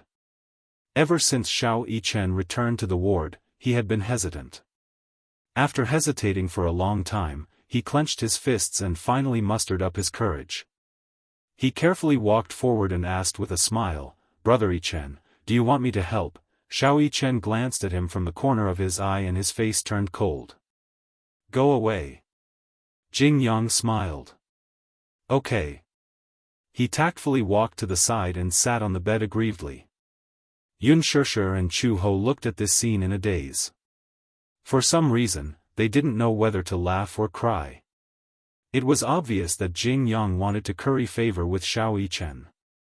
After all, he was Yueyao's brother. Especially since Xiao Yichen had finally returned from death's door and successfully received the vaccine, he naturally wanted to welcome him. In the end, Xiao Yichen especially disliked Jing Yang. He and Yueyao were so close that Xiao Yichen was most upset about it. Therefore, he was unwilling to pay attention to Jing Yang. As a senior Siscon, he still hadn't forgotten that Yueyao had neglected him and Yu for Jing Yang. Yun Shishir didn't know whether to laugh or cry at Xiao Yichen's guarded look. Chu Ho whispered, why do I feel that it will be difficult for Yueyao to get married in the future? Yun Shishir glanced at her and didn't react for a while. Look, Yueyao has two brothers who dote on her so much and a father who dotes on her. Whoever wants to marry Yueyao in the future will have to conquer these three men. It's enough for him to suffer. After Chu Ho mentioned it, Yun Shishir also realized it. She sighed helplessly. In our family, Yueyao is the most precious. I'm also worried that he won't be able to get married in the future. Yaja is still fine. When Yueyao was born, he was like a slave to his daughter. Now that I've brainwashed him, he's much better. However, those two guys, Yu and Xiao Yichen won't let Yueyao suffer in the future. Yes. I really don't know if this is a good thing or a bad thing. Yun Shishir shook her head. It can't be anything good. When he grows Yueyao, Yichen, he will definitely have a family's family. If he does, Xiao Yichen and Yueyao Yichen will definitely not get along with their brother-in-law. On top of that, Yaja is such a difficult father-in-law. For some reason, after hearing Yun Shishir's words, Chu Ho suddenly sympathized with Yueyao's future husband. He's still young. When he grows up, perhaps it will be better. Yun Shishir shook her head. No, the older he grows, the deeper the bond between the three children will be. Actually, everyone has always felt that Yueyao Yichen and Yu is too dependent on Xiao Yichen and Yu. But in reality, Xiao Yichen and Yu are too dependent on Yueyao. Yueyao Yichen has a special meaning to them. A special meaning? Chu Ho didn't understand. What special meaning? Chapter 45-67. I understand now. Chu Ho continued, actually, Xiao Bao feels the same way about Qianqian. However, he likes his younger sister very much, but he doesn't like his younger brother at all. Yun Shishir was surprised. Why? Maybe it's because, the same sex attracts and the opposite sex repels. That was a perfect answer. Yun Shishir couldn't stop laughing. The atmosphere in the ward was joyous and harmonious. It had been a few days and the ward had been gloomy. Now that Xiao Yichen was back, the cheerful atmosphere finally returned. When Xiao Yichen returned to the ward, he was still on the same bed. Although he couldn't leave the hospital for the time being, at least everything was stable after he was vaccinated. Although the public was still in a state of panic about the spread of the flu, they were still optimistic about the vaccine that was released this time. The atmosphere in the hospital was no longer lifeless. All the patients had new expectations for their lives. Soon, Xiao Bao came back with the good news that he could leave the quarantine zone. On the day that Xiao Bao left the quarantine zone, he was in good condition. Although he was in the first batch to receive the vaccine, he came out 2 days later than Xiao Yichen. The doctor confirmed it again and again, and Chu Ho also asked about it. Overall, Xiao Bao's condition was good and stable, but it was slightly worse than expected. As long as he was given more nutrition, there would be no problem. When Xiao Bao came out of the quarantine zone, Xiao Yichen had almost recovered. Ever since he left the quarantine zone and returned to the ward, Yunshishir was full of energy. Every day, she would eat fish soup and bones to nourish Xiao Yichen's body. She couldn't wait to quickly recover in 3 to 5 days. Xiao Yichen regained a lot of energy after eating so much fish and meat, as well as fruits and vegetables. Therefore, not long after, he could get out of bed and jump around. Xiao Yichen's physical strength had decreased a lot after he was born with the disease, so he started to exercise after he recovered. He had to do 100 sets of push-ups every day. When Xiao Bao came out of the quarantine zone, he was even sicker than Xiao Yichen. He lay on the bed, unable to move at all. If it weren't for Xiao Yichen, Chu Ho would have been worried sick. However, when he thought about how Xiao Yichen had been like this when he came out and how he was still as lively as ever under Yunshishir's care, Chu Ho wasn't worried at all. The welcoming ceremony was naturally very grand. When Xiao Bao was pushed into the ward, there were fireworks and a small Corolla made by Yueyao. However, Xiao Bao couldn't do anything other than lie on the bed. Chu Ho walked over to Xiao Bao with heartache and picked him up. Xiao Bao said weakly, "Mom, can you fulfill a wish of mine?" "What wish?" Xiao Bao pouted and tears almost fell from his eyes. "I want to eat ice cream." Everyone was silent. There was a long dead silence. Xiao Yichen was the first to laugh. "Ha ha ha ha ha. Ice cream." Xiao Bao's first goal after coming out of the quarantine zone was to eat ice cream. Chu Ho didn't know whether to laugh or cry. Xiao Bao cried out pitifully, "In the quarantine zone, no one let me eat ice cream. I haven't eaten ice cream in a long time." Chapter 45-68. Chu Ho did not know whether to laugh or cry. She could not bear to see him like this. However, given Xiao Bao's current condition, he could not eat ice cream. Hence, she had no choice but to coax him. Okay. You can eat ice cream after you've completely recovered, okay?" Xiao Bao did not give up. "I want to eat it. I want to eat it. I've been holding it in for a long time. I feel like I'd rather die without ice cream." When you heard this, she mocked, "Impressive, Xiao Bao. You actually know how to use idioms. Looks like my training of you wasn't in vain." "Humph." Xiao Bao ignored you. Xiao Yichen said, "Let him eat it. I think he can't wait to go back to the quarantine zone." Xiao Bao was instantly terrified.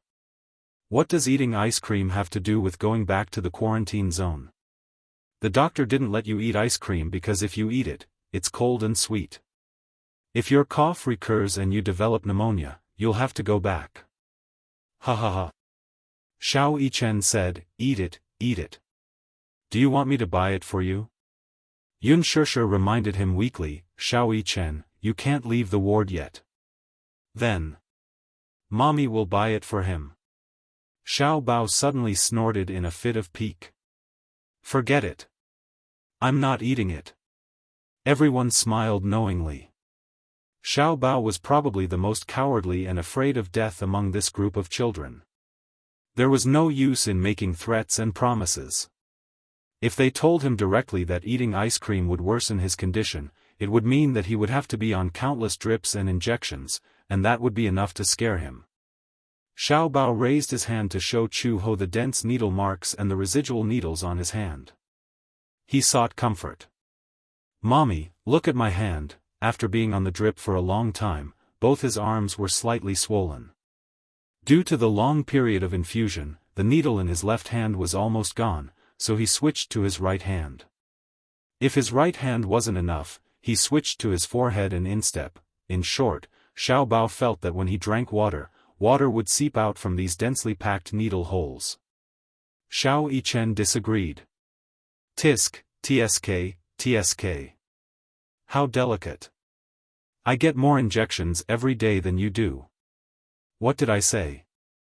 Xiao Bao glanced at Xiao Yichen with a gloomy expression. "Who wants to be compared to you? You're not human. What kind of normal child would play with a gun? What kind of normal child would practice handstands in the ward when he was so ill?" "Mom, I'm telling you, Xiao Yichen is a pervert. For a period of time, he did handstands in the ward every day. At that time, Xiao Bao was already paralyzed on the bed, and it was difficult for him to get up. Suffering from the flu and lying down for a long time, she was basically lifeless." Xiao Yichen explained, "At that time, I felt weak all over, so I thought that I should exercise. Otherwise, I wouldn't be able to get out of bed." Yun Shishir was speechless. The doctor and nurse had already told her about this. Xiao Yichen thought that his muscle weakness was caused by being bedridden for a long time. Therefore, he forced himself to do handstands and push-ups. Even when his condition worsened, he could still do a few sets a day. What was even more perverse was that his appetite was not bad. It was so good that it made one's hair stand on end. It was because he ate too much that he vomited after eating, and his stomach almost burned out. Actually, the muscle weakness was caused by the long period of infusion. In addition, he didn't have enough nutrition, so he couldn't eat and drink too much.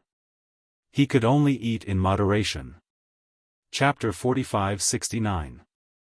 Every time the nurse saw him, the latter would be stunned. Yun Shishir even suspected that his good health had been damaged because of him. Today is a day worth celebrating. Chu Ho had always been serious. Now that Xiao Bao was finally released from prison, she smiled happily. Today is the day that the two little guys are reborn. No matter what, it would be great if we could have a good drink tonight. Yun Shishir's eyes lit up when she heard that. "That's a really good suggestion." Mu Yaja said, "It would be even better if there was red wine." Chu Ho shook her head. "It's such a hot day. Why don't we drink beer? It'll relieve the heat and we won't get drunk easily." Yun Shishir seemed to have figured something out. In that case, Chu He's alcohol tolerance doesn't seem to be very good. Chu Ho retorted, "Better than you." Yun Shishir suddenly turned her head and said to Mu Yaja, "Let's have a good drink tonight." "Okay." It's rare to be so happy. After such a long period of worrying, Yun Shishir felt uneasy day and night and found it hard to close her eyes. Now, she could finally breathe a sigh of relief. Her desire to drink was so strong. Mu Yaja heard that and patted her head helplessly. "I know. Let's have a drink. I'll make an exception for you tonight." "Okay." Chu Ho suddenly said, "I know a really good place.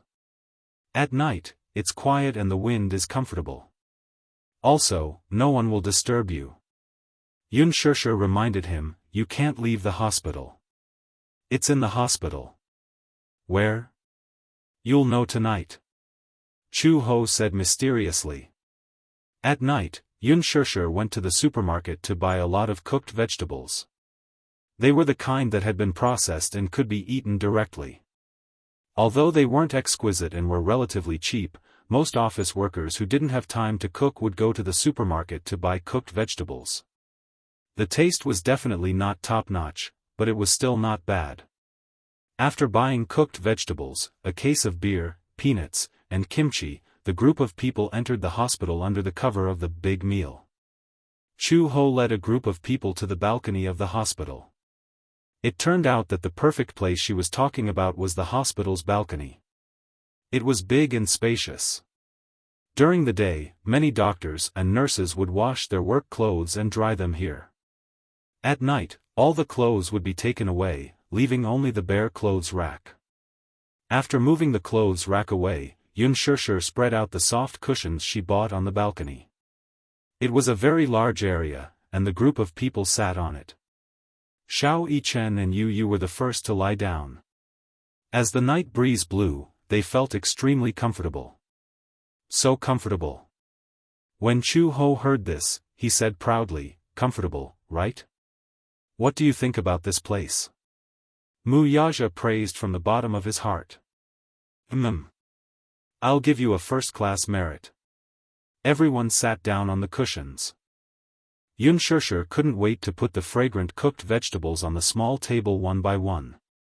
Mu Yaja opened the can of beer. It was the first time he and Gu Jinglian had eaten like this. Although many of the cooked dishes looked strange, the aroma and the fact that they were really hungry stimulated everyone's appetite. "These are pig's ears. Try it," Xianxia urged Mu Yaja. Mu Yaja picked up one with his chopsticks and put it in his mouth. It was very chewy. It was fragrant and crispy. It was surprisingly delicious. "Is it good?" Chapter 45-70. Mu Yaja was a little surprised. He did not expect these cooked dishes, which cost more than 10 yuan per serving, to be so delicious. Perhaps it was because he was in a good mood as he sat on the balcony with the night breeze blowing. After all, Xiao Yichen had come back from the gates of hell, so he had put all his worries aside. He felt that the burden on his shoulders had suddenly been lifted. Therefore, he felt that whatever he ate tasted better than sitting in a 5-star hotel or a 3-star Michelin restaurant. Gu Jinglian was also in a good mood. Although he usually despised Xiao Bao to death, Gu Jinglian often had nightmares when Xiao Bao was sick. He often comforted himself that Xiao Bao was lucky and would not be defeated by a mere influenza. However, Xiao Yichen's critical illness had also frightened him. Perhaps one would only know how to cherish something when faced with loss. Ever since Xiao Bao returned to the ward, Gu Jinglian's attitude towards him had become especially gentle. It was to the extent that Xiao Bao was a little uncomfortable. Sure enough, he was used to being abused. Being treated so gently all of a sudden made him uncomfortable all over. He missed the old Gu Jinglian who used to be so rough with him. Chu Ho thought to himself, this father and son pair, one is a sadist and the other is a masochist. Come. Xianxia held a bottle of beer and raised it high. Let's celebrate the glorious return of Xiao Yichen and Xiao Bao. When everyone heard this, they laughed and raised the bottles of beer in their hands. Cheers! Cheers! Ding! 5 or 6 bottles of beer clinked together. Everyone was in a good mood and finished the beer in one gulp. Xiao Yichen watched as Xianxia gulped down the entire bottle of beer. He also felt a little hungry. He tugged at her sleeve and said, "Mommy. I want to drink beer too." Children are not allowed to drink. Chu Ho had just taken a sip when he suddenly realized what was going on. He exclaimed, "What kind of beer is this?" Xianxia raised her eyebrows and said, "I bought it casually. The beer should be the same. This beer has a strong aftertaste." He took a closer look at the logo and was left speechless. Wusu beer? On the label, the words, Wusu, were especially eye-catching. Xianxia was a little startled. What's wrong? Wusu beer. I think this beer is quite expensive, so it should be delicious. Cough. This is Wusu Wusu. Wusu? Yu was shocked. Killer Wusu? Wusu Wusu Wusu, it could not. How could a supermarket sold Wusu Chu? He held her forehead and explained, turn the bottle upside down. Wusu, in other words, NN, in Wusu. Wusu you of Wusu, Wusu, then NNNN, what's wrong? Is there something wrong? Some people jokingly say that the English words on the label are the abbreviation for, kill you all. Pft, Wuxia understood. This means that the aftertaste of this beer is very strong. For people who are not used to drinking it, the aftertaste is quite strong. Chu Ho thought to herself. No wonder the taste was so familiar. She had drunk a bottle when she was at work and the aftertaste was unusually strong. She did not feel anything at first, but when she was full and stood up, she felt a lack of oxygen in her brain. Then, she felt as if she was walking on air. This beer actually doesn't taste that good. It's so expensive, Gu Jinglian complained. Chapter 45-71. Weird taste. Gu Jinglian mocked. Chu Ho didn't know whether to laugh or cry. Why? You're not used to it, so you won't allow others to say that it's good? Gu Jinglian said, it tastes so bad. Xianxia put her hands on her hips and said, I was the one who bought the beer. He dares to say that it doesn't taste good. Ha ha ha. Yu and Xiao Yichen looked at each other and laughed knowingly. Beside them, Yao took advantage of Xianxia's carelessness and secretly took a sip of the beer. She frowned when she tasted the beer. Wow! It tastes terrible. Xiao Yichen quickly snatched the beer back from Yao and said angrily, You've learned how to drink secretly.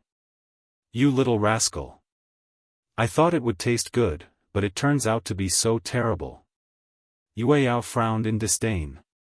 Everyone was amused by her and burst into laughter again. Xianxia hugged the beer bottle and looked up at the night sky. The moon was full. The happiest thing in life was a family reunion. She gently rested her head on Wuxia's shoulder and sighed comfortably. East Africa. At the hospital. Suddenly, there was a burst of thunder outside the window. Hua Jin suddenly woke up and sat up from the bed in shock. What's going on? Calm down. Gong Jia was sitting by the window and looking at the smoke outside. They're fighting again. They're fighting again? Yeah. Hasn't the war already stopped? Gong Jia smiled mysteriously. The war stopped because the military had run out of ammunition and food. With the intervention of the international organizations, there's no more ammunition. Since there's no war preparation, why are they fighting now? Because, Gong Jia said meaningfully, Hurricane gave them enough ammunition. Hua Jin was stunned. Gong Jia had stayed in the hospital for so long without making a move. He had asked everyone to wait carefully because he was waiting for this. He took advantage of this period of time and ordered Hurricane to provide all the ammunition to the war maniacs at the relay station in East Africa. Then, he wanted to take advantage of the chaos to leave this barren land? Then what should we do now? It's about time. Gong Jia turned around. Hua Jin saw that he had been armed from head to toe while he was sleeping. Clean and tidy combat uniform, long combat boots, bulletproof armor, and a full set of equipment behind his waist. Gong Jia looked especially dashing in his uniform. More importantly, his handsomeness was not just superficial. The reason why the FBI had assigned so many people to be on standby was because they knew that Gong Jia was a formidable target. So they had to be on their guard. This is your bulletproof vest and combat uniform. Also, you just need to carry these two guns with you when you follow me. One was a rifle and the other was a pistol. Hua Jin was not proficient in firearms. These two guns were only for self-defense. Hua Jin braced himself and equipped himself with both guns. He asked with some concern, "Will I be a burden to you?" Gong Jia glanced at him coldly. "Of course you will." Gong Jia said unhappily, "I told you to stay in Hurricane but you didn't. So you came all the way to East Africa just to be a burden to me?" "Of course not." Hua Jin held the rifle and frowned. "I'm worried about me?" "Yeah." Chapter 45-72. I'm not as weak as you think. But, Hua Jin said seriously, Alice looked very nervous, so I thought you were in danger. She's not wrong. If I were to be arrested by the FBI and sent to the military court, it would be troublesome. But how could I let those idiots arrest me so easily? Alice was confused because she was concerned about him. All right. Hua Jin raised both his hands in surrender. Just take it that I'm causing trouble for you. Gong Jia looked at him deeply and suddenly walked in front of him. He stretched out his hand, held the back of his neck, and gently rested his head on his chest. I'm very happy that you're here. Hua Jin listened to his powerful heartbeat and his uneasy mood calmed down a little. Gong Jia, have you really decided? You've decided to be with me. Hua Jin was still a little doubtful. Why did you decide to be with me? I don't know. When it comes to relationships, no one can be sure. I was wondering why my sister would like a guy like Mu Yaja. After a pause, Gong Jia closed his eyes. But now, I'm relieved. Whether it's liking or being moved, it's usually a matter of a single thought. A single thought. Hua Jin couldn't help but smile. Is this what love at first sight means? Gong Jia pursed his lips. Is it? I only know that I really hated you when I first saw you. Hua Jin, hated? Hua Jin was doubtful. Why do you hate me? Why do you have to monopolize my sister? Gong Jia frowned slightly. My sister belongs to me alone. Why should she have a younger brother like you? Oh, Hua Jin replied. It's like this. At that time, I had a very special feeling for Shishir. At first, I thought that I must have fallen in love with her to have such a special feeling. Later on, I realized that the kind of warmth she gave me was the kind of warmth that belonged to a family. Perhaps it was because I didn't have any concept of family since I was young, so being with her gave me a sense of belonging. Plus, she's a little older than me. Upon hearing this, Gong Jia's usually cold eyes instantly softened. From now on, wherever I am, it will be your home. When Hua Jin heard this, he was deeply moved. All right, it's settled then. The two of them looked at each other. At this moment, Alice's voice suddenly came through the radio. Little Jia, it's time to act. Gong Jia put on his headset and replied expressionlessly, gather at the port in half an hour. Yes. Be careful. After Gong Jia finished speaking, he turned to Hua Jin and said, you follow me. Don't act on your own, understand? Do you need me to shoot? No need. Then these two guns, when I'm down, it'll be time for you to protect me. Do you understand? Hua Jin nodded. Gong Jia walked to the window, pulled open the curtains, and counted down in his heart. 5, 4, 3, 2, 1, boom. There was a loud explosion. The artillery shell blasted a huge crater 300 meters away from the hospital. A row of houses were on fire. Originally, there was a shelter for refugees near the hospital. Now, all the refugees had gathered at the hospital, and it had become a wasteland. In the hospital, someone screamed hysterically, air raid. It's an air raid. Chapter 45-73. The air raid alarm went off instantly. Outside the corridor, doctors and nurses were rushing around. Quick! Everyone gather and take refuge in the hospital's air raid shelter. There's an air raid. Everyone, pay attention. This hospital usually accepted the wounded from the war. Originally, in the war-torn zone, there was a shortage of resources and medical equipment. They could only treat some external injuries. Refugees who were infected with the plague were not accepted by the hospital. Most of the patients were either missing an arm or a leg. With the help of the nurses, they struggled to run to the underground air raid shelter. Gong Jia grabbed Hua Jin's hand and broke through the door. As soon as he broke through the door, Hua Jin saw the long corridor full of injured people. The corridor was packed with people. There are so many people. Follow me. Gong Jia pulled Hua Jin and stuck close to the wall. They avoided the panicking injured people and finally arrived at the staircase. Unlike those who were using crutches or supporting the injured with broken arms, they had all four limbs and were able to move freely. They went down to the first floor in no time. Gong Jia saw the FBI agents guarding the entrance at a glance. All of them had blonde hair and blue eyes. They were particularly eye-catching in the crowd of dark-skinned people. Gong Jia and Hua Jin, on the other hand, were conspicuous. The FBI agents also noticed them immediately. Reporting, target spotted. Attack.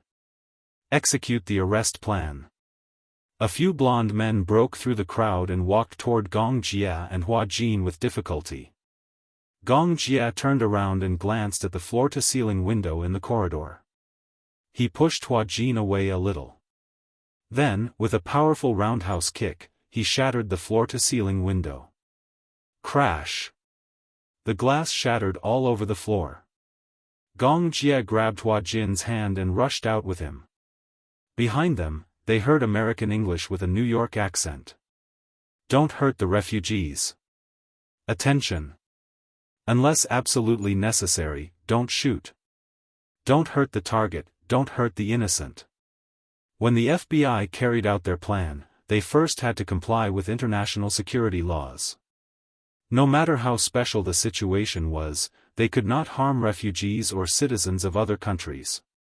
This was also part of Gong Jia's plan. Create chaos. Taking advantage of the chaos, they could shake off the FBI's pursuit. In fact, things were going according to his plan. Gong Jia held Hua Jin's hand and rushed through the crowd to find his men guarding outside the door. Two of the mercenaries had already driven a car over. When they saw Gong Jia and Hua Jin running over, the car immediately started. Gong Jia helped Hua Jin into the car first. The engine had already started and the car was already more than 10 meters away. He ran a few steps and jumped into the car.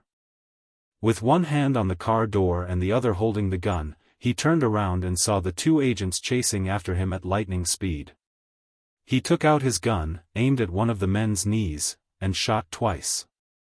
When the other agent saw that Gong Jia was about to leave, he couldn't hold back anymore. He raised his wrist and aimed his gun at Gong Jia's knees. Hua Jin saw it, but before he could shout, Gong Jia had already made the first move. Bang! He shot that man's wrist. Ouch! The car quickly shook them off. Gong Jia got into the car and slammed the door shut. He smoothed his messy hair and finally heaved a sigh of relief. Hua Jin asked, "Are we safe now?" "Not yet. Before we board the ship, we are still in danger." Gong Jia turned his head and looked at Hua Jin. "Are you scared?" Chapter 45-74. There was a kind of superstition about him. He always felt that Gong Jia, this name, this man, was omnipotent. As long as he was here, even if the sky fell down and the world ended, he would protect him and ensure his safety. The car drove towards the port. Hua Jin suddenly asked suspiciously, "Will there be FBI agents at the port?" "I don't know." Gong Jia looked at the back of the car through the window and did not see anyone chasing after them. Now that there's a riot, those American guys should be panicking. After Gong Jia said that, Hua Jin still did not let down his guard. Until the car reached the port, everything was unbelievably smooth. Alice was already waiting at the port. When she saw Gong Jia and Hua Jin, she immediately walked over. Here again, Hua Jin held his forehead with a headache. "The last time I was here, I think I was kidnapped to East Africa. Not long after, I'm revisiting the old place. Don't tell me you can't bear to leave East Africa and refuse to leave." "No." Hua Jin immediately showed a frightened expression. "I can't wait to put on my wings and leave this place." "Alright, cut the crap. Hurry up and get on the boat." Alice kicked Hua Jin's back and chased him onto the boat. Feeling aggrieved, Hua Jin turned around and glared at her resentfully. Violent woman. If you continue to talk nonsense, I won't use this to chase you onto the boat. As Alice said that, she pulled out a gun from her waist belt and aimed it at him. Hua Jin was so frightened that he quickly shrunk his shoulders and boarded the boat. Gong Jia stepped onto the boat ladder and turned around to look at Alice. He wanted to say something but stopped. In the end, he did not say anything. Alice looked at him and suddenly smiled. Why are you looking at me? Nothing. Gong Jia casually threw the gun at her. Alice caught it and shook her head helplessly. She took the opportunity to clip the gun behind her waist. With just a glance, they understood each other's intentions. Alice exhaled, turned around, and boarded the ship. The armed cargo ship gradually left the port. Hua Jin leaned against the bow of the ship and looked at the distant mountain peak. Peace is great. It's great to live in a peaceful country. Life was too fragile. Therefore, he had to cherish the present and grasp the present. Gong Jia walked to his side and leaned against the bow with him. He gently bumped his shoulder and asked, "What are you thinking about?" "I'm thinking that it's precisely because life is so fragile that we should cherish it even more." Gong Jia smiled deeply. "You don't have to cherish life. You just have to cherish me." "What do you mean by cherishing?" "Seize every minute and second of being together." Gong Jia rarely said such romantic words. Hua Jin was flattered. He stared at him. Suddenly, he leaned over, put his arms around the back of his neck, and kissed him deeply. He rarely took the initiative to kiss him. Gong Jia smiled and hugged his shoulders. While enjoying the kiss, he also deepened the kiss. This was a kiss after surviving a disaster. It was also a kiss that Hua Jin had been late for a long time. Under the setting sun, Gong Jia and Hua Jin kissed tightly. The warm rays of the sunset poured down on their bodies, softly plating their figures with a layer of gold. They were so beautiful that they looked like sculptures. Alice stood at the head of the lower deck. Separated by the railing, the sea breeze blew on her face. It had been a long time since she felt cool. Chapter 45-75. In a dilapidated house in the capital. It had just rained heavily, and even the air felt damp. In addition, there was also the smell of green grass in the air. Bai Ran did not like this smell very much. She sat in front of the table by the window and looked out of the window in a daze. She did not like the wet grass smell in the air, but she had to open the window to get some fresh air after the heavy rain. The table in front of her was very old. When she was studying, this table was piled full of review questions and homework. After graduation, it was cleaned up a little and became a simple dressing table. There were some cheap skincare products on it, the most basic moisturizing products. A facial mask was only 5 yuan, but it was still a little extravagant for her, who had just graduated and only had a salary of 4,000 to 5,000 yuan. She did not dare to be too extravagant. She applied it once every 4 days, on her face, neck, and knees. In short, she made the best use of everything. Although she had just graduated and her salary was not high, Bai Ran had been very vain since she was young. Sitting in front of the mirror, Bai Ran looked at her face in the mirror and was slightly lost in thought. The 24-year-old Bai Ran had already grown into a slender and elegant woman. She looked like a beauty. Bai Ran. Are you ready? Someone shouted outside the door.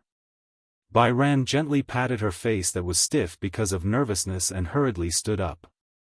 Yes, I'm ready.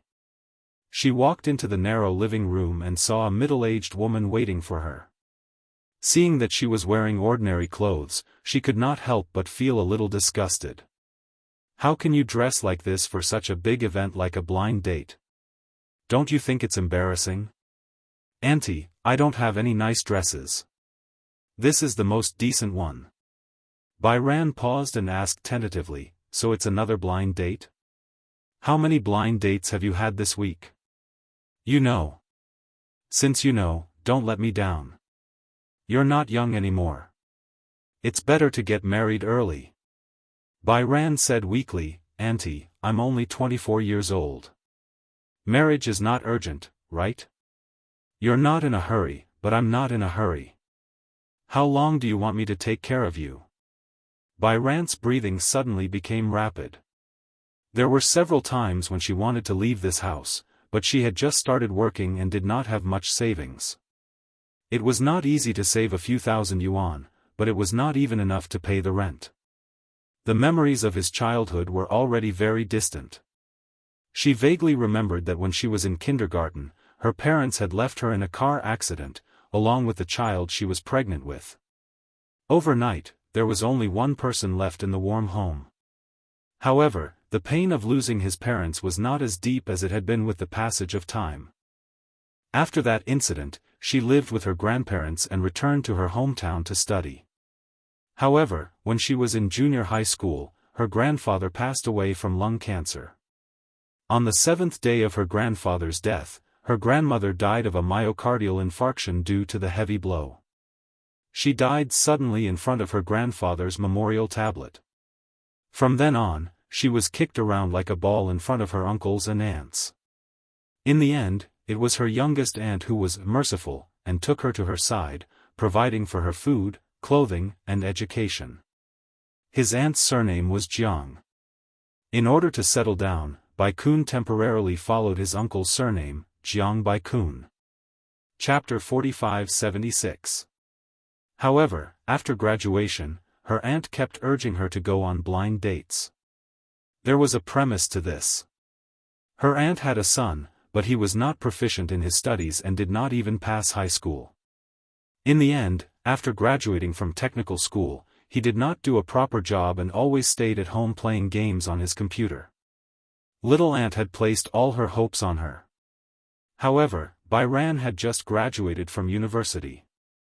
As a fashion designer, how much could she achieve as a fledgling? Therefore, this conservative woman felt that it was useless for a woman to study until university. It was better for her to get married as soon as possible. However, blind dates were definitely not that simple. This little aunt had conditions for the blind date. The first requirement for the person she found for Bai Ran was that he had a successful career. Even if he did not have a successful career, he had to be rich. As a betrothal gift, a house in the capital had to be transferred to her son's name. The first blind date was with a demolition family. A house in the capital had been demolished, and he was worth hundreds of millions. However, he was divorced and had a child. The second blind date was with a small boss, but he was old. She had gone on blind dates several times, and he was not younger than 35 years old. Bai Ran was angry. What did they take her for? Every time she protested, her aunt would take it for granted. She had raised her for so long, studied in the capital, and spent money on food and clothes. Now that she was of age, shouldn't she repay her? Her uncle's family was in the capital and they were old citizens. Other than the old and broken house left behind by their grandparents, their son was getting married, and they did not have a wedding house. Which girl would be willing to marry a man who did not do a proper job and had no education or ability? And a family of 4 squeezed into a 50-square-meter house? Bai Ran was young and beautiful, so she was naturally the target of her aunt's expectations. Bai Ran naturally brushed off the first few blind dates. She thought that she could finally stop. Not long after, she found another person for her. Today, she did not know how to brush it off. Bai Ran took the address and walked out of the neighborhood. Suddenly, she felt very sad. She just wanted to do her job properly. Yi Yuqin watched Bai Ran leave the neighborhood with a gloomy face. What sin have I committed to bring back such a money-losing thing?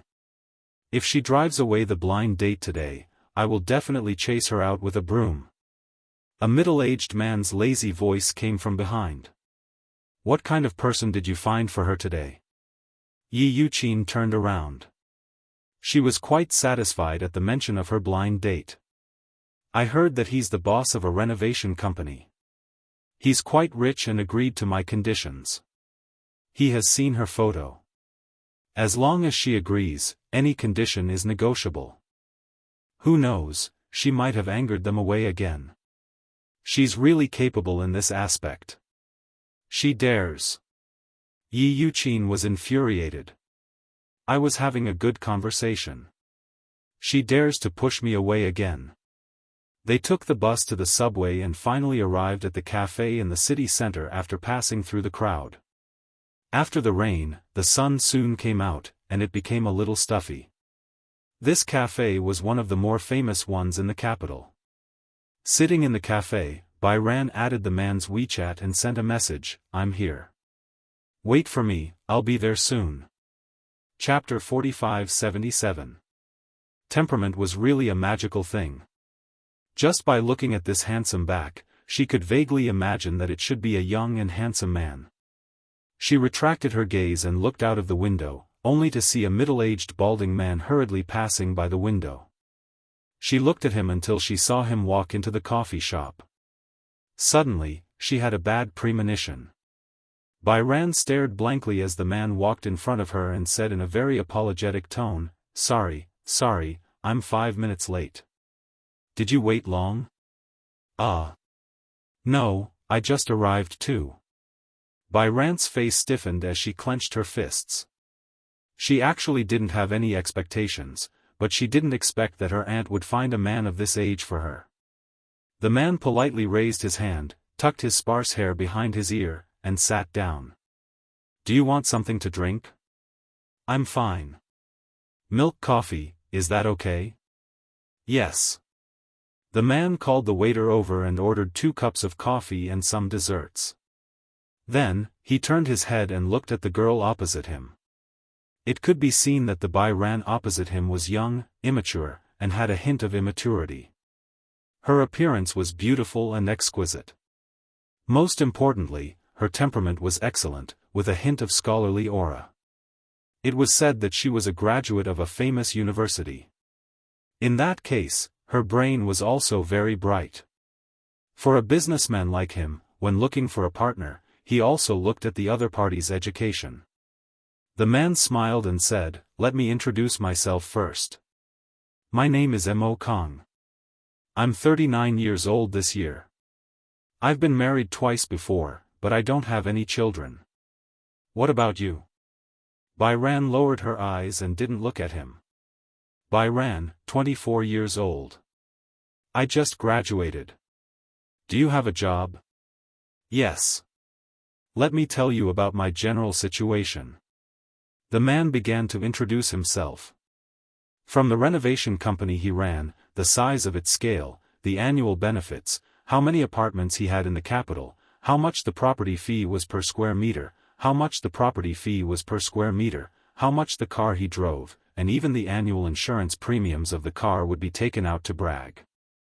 His mouth, other than a mouthful of teeth that were yellowed by smoke, was filled with a strong sense of superiority. The more Bairan listened, the more disgusted she became. The man was boasting while paying attention to Bairan's expression.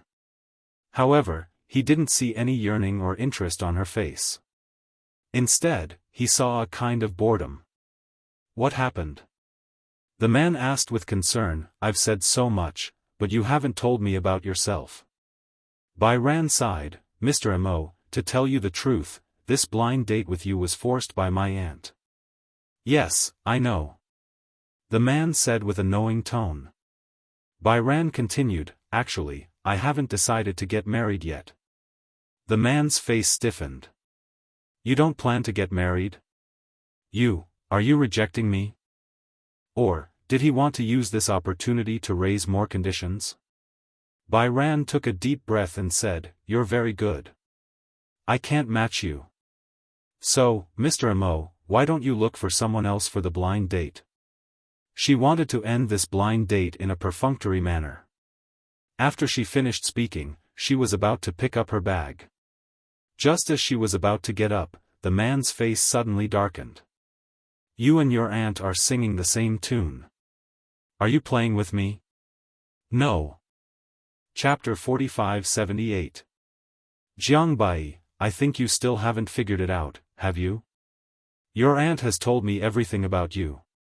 Do you really not know what she's thinking right now, or are you pretending not to know? She's in a hurry to marry you off, do you know that? Bai Ran was stunned and fell onto the sofa. Humph.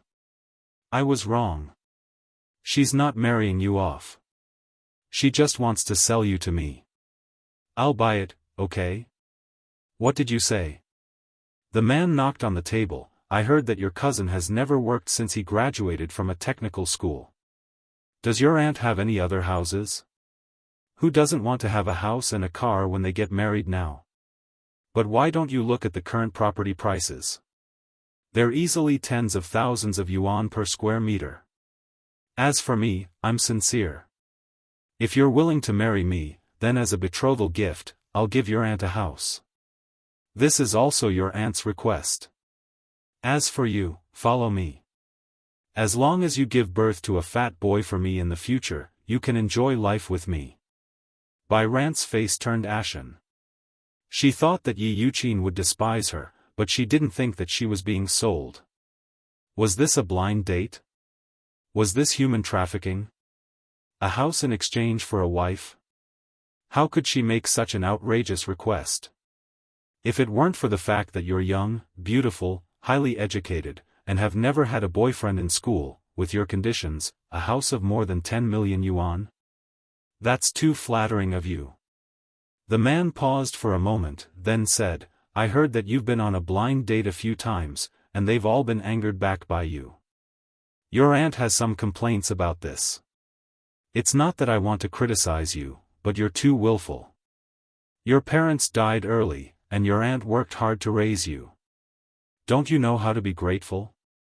Besides, am I not good enough? We definitely won't treat you shabbily for your food and clothing. Bai Ran was so angry that her entire body froze. Bai Ran, don't think too highly of yourself. You know very well what your background is. I'm with you, you're the one who made a fortune. Before he could finish, Bai Ran said, Scram. What? Scram. Bai Ran stood up and threw her bag at him. I told you to scram. Did you hear me? The man was infuriated by her attitude.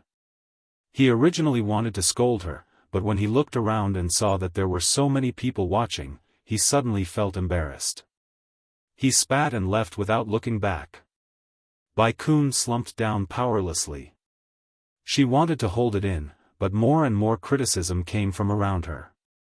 Finally, she couldn't hold back the humiliation in her heart and sobbed. Woo woo woo woo, the people around her kept looking at her. A blind date? What kind of parent is this? She actually found such a man for her daughter. How ungentlemanly. Haven't you heard? Her parents died a long time ago, and she was raised by her aunt. He's being disliked. How pitiful. Diagonally in front, the straight back slowly turned around. The man looked in the direction of Bai Ran and saw her sitting on the sofa in a sorry state. His handsome eyebrows furrowed slightly. He didn't know why, but when he saw her red eyes, his heart was slightly moved. He suddenly stood up and walked towards her. Bai Hao stooped and gritted his teeth. He was crying silently when a handkerchief was handed to him. Chapter 45-79. Bai Yu looked up blankly, only to meet the man's pitiful gaze. It's him? The man who sat diagonally in front of her just now, this was a man who was as gentle as jade. He had handsome facial features, a deep outline, and a pair of eyes that had a faint smile. However, there was a trace of feminine beauty between his brows, but because of this extraordinary smile, it was perfectly blended. She was a little surprised by the handkerchief he handed over, but she still politely thanked him and took it. So embarrassed. She was sitting in such a quiet cafe with so many people, yet she was so down and out. She must have become a laughing stock in everyone's eyes. Can I sit down? The man did not leave, but asked indifferently. Bai Yu did not refuse and nodded lightly. Sit down. The man sat down in front of her. At this moment, Bai Yu's phone suddenly rang. Bai Yu picked up the phone and saw that it was an unknown number.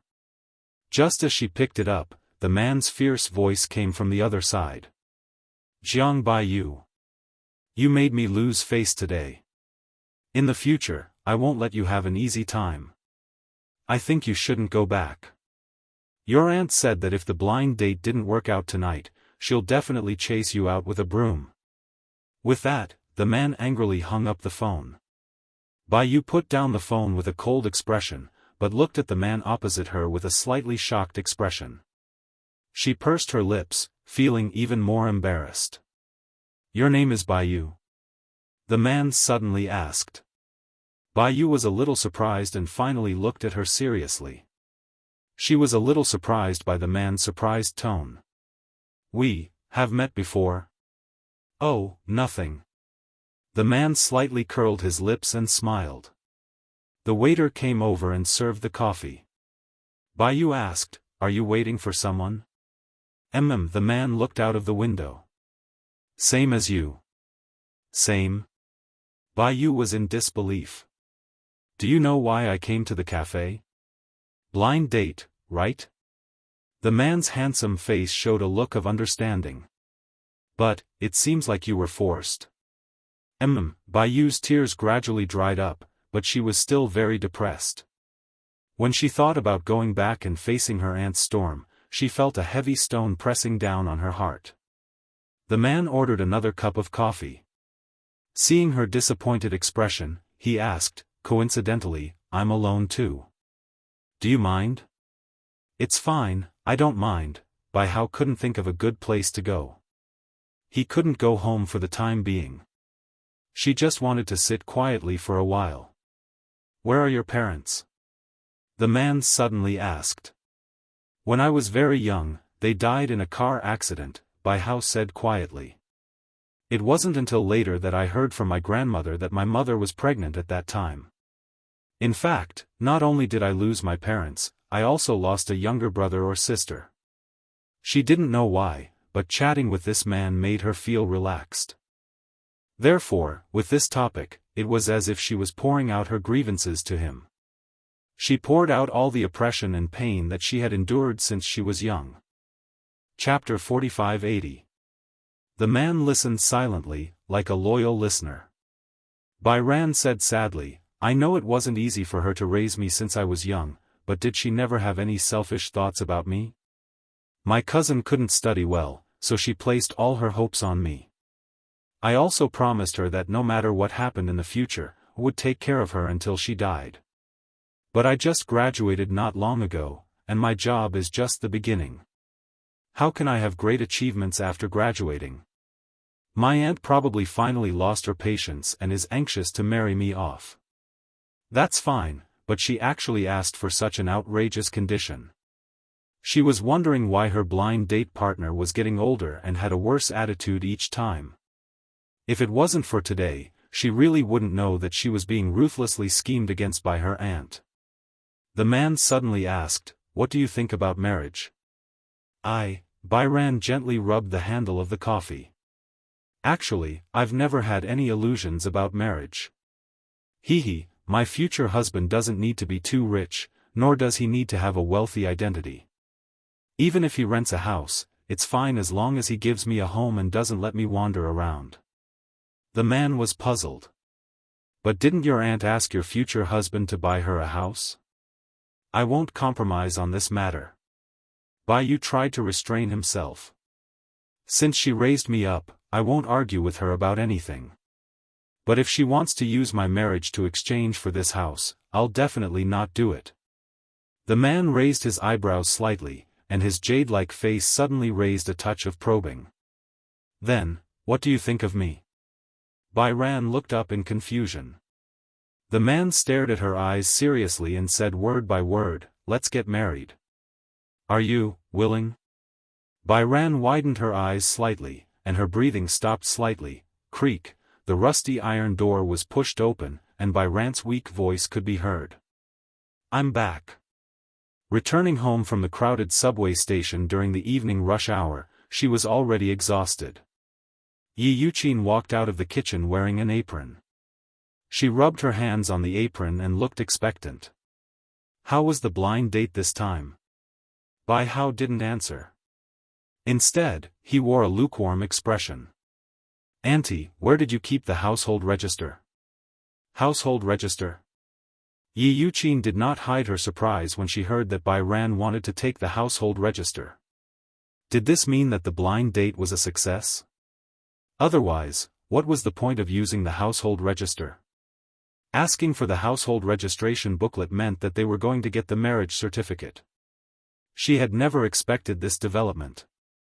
Originally, she had been scared out of her wits. However, Bai Ran had angered her blind date and made her run away. Otherwise, she would dawdle. Although she didn't reject the blind date, she didn't explicitly agree either. A long delay meant trouble. She was so surprised that she felt like she was in a dream. Great. This is great. Is this a success? Yi Yuqin's greedy expression appeared on her face. Bai Hao nodded gently. He could see the ambition in her eyes more clearly. All right, just you wait. I'll get it for you. Yi Yuqin hurriedly rummaged through the drawers and took out the household register. She carefully handed it to Bai Ran. Are you going to get your marriage certificate now? The Civil Affairs Bureau is closed now. Bai Ran said, let's go get the marriage certificate tomorrow. Aya, this is too sudden. Chapter 4581. At this time, Yi Yuqin started to be hypocritical. Aya, my daughter is about to get married. As her aunt, I can't bear to part with her. But I can't keep you by my side all the time. A grown girl can't be kept at home. Since this matter was settled, she had to ask about the house some other day. Yi Yuqin asked indirectly, since you've decided to get married, why don't you bring him home to meet you? Do you want to meet him? Of course. Then we'll have to wait until tomorrow. Bai Ran said, it's too late today. He has something to do. That's true. This big boss of a renovation company must be very busy. Tomorrow, I'll prepare a table of good wine and dishes. Then, you can call him home and have a meal together. You're getting married, so you have to meet his parents. We've treated you like your biological parents for so many years. In the future, we'll be the ones to send you off to get married. Yi Yuqin's enthusiasm made her even more disappointed. Okay. She answered hastily and went back to her room. The next day, Bai Ran woke up very early. When she woke up, she received a text message from that man. Remember to wear a white shirt and put on light makeup. She did not have time to contact the man. Yesterday, the man had mentioned the marriage to her too suddenly. When the man introduced himself, she was not in the mood to listen carefully, so she did not even remember his name. If she asked again, she would feel embarrassed. The reason why she agreed to marry him on a whim was that Bai Ran was getting more and more exhausted by the marriage that her aunt had arranged for her. She had a little interest in revenge and a little bit of anger. Moreover, she had a good impression of this man. Hence, the lightning marriage was completed in one go. As for why the man had chosen her as his marriage partner, the man frankly said that marriage in such a city was too burdensome for someone of his status. The house was easily worth more than 10 million, the car, the gift money. Actually, the marriage he wanted was very simple. A very small house, even if it was only 2 bedrooms and 2 living rooms. Every day when he came home from work, he could lean on the bed with his wife and watch TV. This was his most ordinary dream. He had also promised her that after marriage, they would live together according to her wishes. She just had to be mentally prepared. As for the matters between husband and wife, it was all up to her. Marriage was obviously such an important thing. Why did it seem so frivolous when it came to this man? What if they were not suitable for each other, what would happen if they divorced in the future? Bai Chong didn't dare to think too much. Perhaps it was because he was really stimulated that he didn't think too much about the future. Holding the household register and ID card, Bai Ran put on a white shirt, put on some light makeup, and went out. The man sent a text message saying that he was almost at the entrance of the Civil Affairs Bureau. Bai Ran was afraid that the morning rush hour would delay him and make him wait too long, so he took a taxi directly to the entrance of the Civil Affairs Bureau. The man was already in the registration hall. He had asked for 2 forms in advance and was filling them out seriously. Bai Hao walked to him and stood behind him. At first glance, he saw the old man's vigorous handwriting. The name was a little messy, but it looked very nice, like a carefully designed signature. Gu Xianxia. Chapter 4582. He was just like his name. This man gave people a feeling of gentleness, and so did his name. Have you been here for a long time? The man looked back at her and said, No, I just got here not long ago. I was afraid that you would wait for too long, so I quickly took a taxi here. There was a bit of traffic on the way. Bai Yin explained carefully and sat down opposite him. The man handed her a pen and paper and said to her, I've already filled in my name. You just have to fill in your name. Okay. Bai Kun held a pen and paper and filled his name in the female column. Then, he copied some words that looked like a declaration and passed it to him. So this man's name was Gu Xianxia. It was easy to remember. She remembered it immediately. Gu Xianxia saw that she handed him the pen and paper and didn't know whether to laugh or cry. Why are you giving it to me? You should give it to the window. Oh.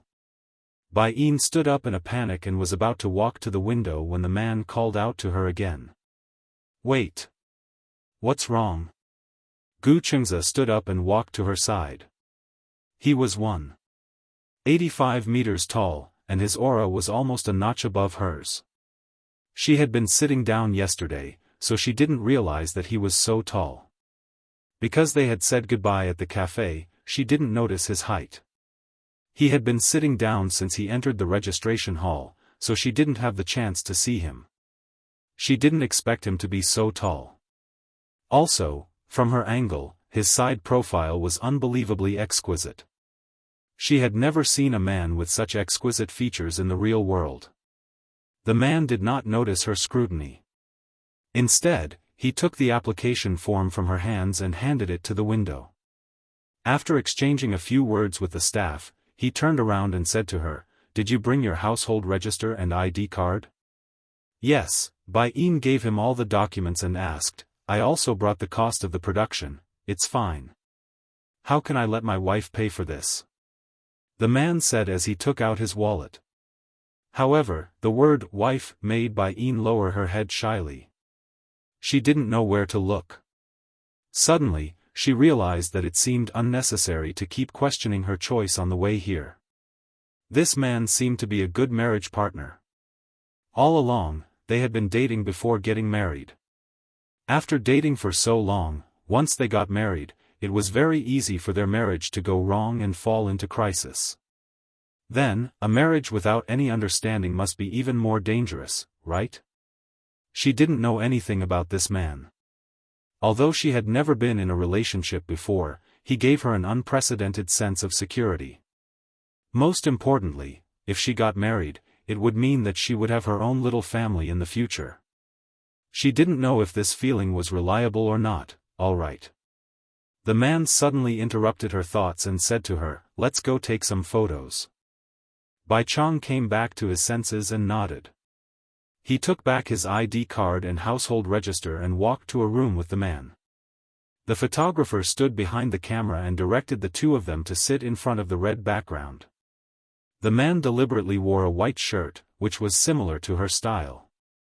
The snow-white shirt made his skin clean and delicate, and his temperament was refined.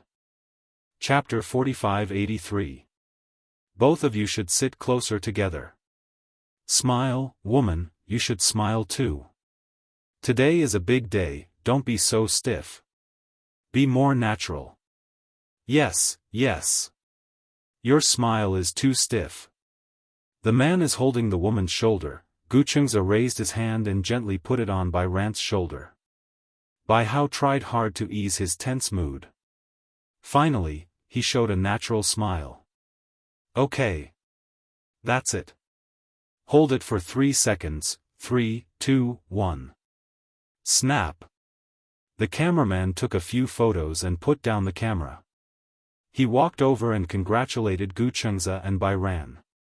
Congratulations to the two newlyweds.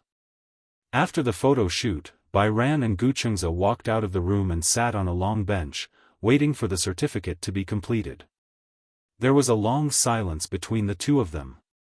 Gu Chengza, on the other hand, was silently looking out the window. She didn't know if he was from the military, but his posture was as straight as a pine tree. Bai Ran hesitated and finally said, "Do you have time tonight?" Gu Chengza turned to look at her. "What's wrong?" "My aunt said that she wants to meet you." Bai Ran quickly explained, "After all, they raised me since I was young, so I'm considered half a newlyweds. Now that we're married, she said that she wants to invite you for dinner." Before Gu Chengza could say anything, she said guiltily, "If you really don't have time, then forget it. I haven't said anything." The man frowned slightly and said, "Do you want to have dinner together?" "Yes." "Okay." The man agreed without hesitation. Bai Ran finally sighed in relief. Gu Chengza, Jiang Bai Ran. Their names were called from the window. Gu Chengza stood up, and Bai Ran hurriedly got up as well. They followed him to the window, and the staff handed them 2 brand new marriage certificates. Congratulations to the two newlyweds. A handsome man and a beautiful woman, what a match. Gu Chengza took the marriage certificate and handed the other one to her. When Bai Ran received the marriage certificate, she felt like she was floating. It felt so surreal. When she flipped to the next page, her name, date of birth, age, and the photo of the two of them sitting in front of a red background, she was really married. She had married a man she had known for less than a day. No wedding, no garland, no diamond ring, she had married herself off so carelessly. For a moment, Bai Kun didn't know if his choice was right or wrong. Gu Chengza looked at her stunned face and still felt that it was a pity. It was too rushed, and I didn't have time to prepare a diamond ring. However, it won't be too late to prepare for the wedding. Wedding? Bai Hao looked up in surprise. Our wedding? What is it? Gu Chengza raised his eyebrows. Don't you want to hold a wedding? How could he not want to hold one? Like every girl, a wedding was the most important ceremony in her life. He was looking forward to this ceremony, but at the same time, he was filled with fantasy. He wondered what her wedding ceremony would be like. Bai Yu chuckled. There's no rush for the wedding. Most importantly, first. They would first get to know each other and cultivate feelings for each other. The wedding would be a matter of course. Chapter 45-84. At noon, Gu Chengza and Bai Ran went to a restaurant for lunch. It was a simple Chinese meal, but the restaurant Gu Chengza chose was in the most inconspicuous corner of the street. It was not far from the marriage registration office, but the food was delicious. Gu Chengza parked his car in the underground parking lot. He drove a Volkswagen. She had seen many Volkswagens, but it was the first time she saw this model. The letters Phaeton were printed on the back. In this city, people who drove Volkswagens were salaried workers and the rich. This man seemed to come from an ordinary family. This car looked very ordinary, but once inside, the luxurious interior made Bai Kun a little dumbfounded. The control panel seemed to be made of mahogany. Was it modified? Where are we going? To buy gifts. Gifts? Yeah. Gu Chengza drove the car to the shopping center. To Bai Ran, they were her uncle and aunt, but to Gu Chengza, they were his parents-in-law. It was his first time visiting his parents-in-law, so he naturally had to bring some gifts. Gu Chengza went to the shopping center and bought a pearl necklace for Yi Yuqin. Bai Ran said that Yi Yuqin liked pearl necklaces the most, and her uncle, Jiang Muyuan, liked jade pipes. The old man next door had a jade pipe every day, and Jiang Muyuan was always envious. Other than the gifts for their first meeting, Gu Chengza also bought cigarettes, alcohol, donkey hide gelatin, and some women's skincare products. In total, it cost nearly 10,000 yuan. Bai Ran was a little embarrassed. It was her first time eating with Gu Chengza, and she was already spending so much money.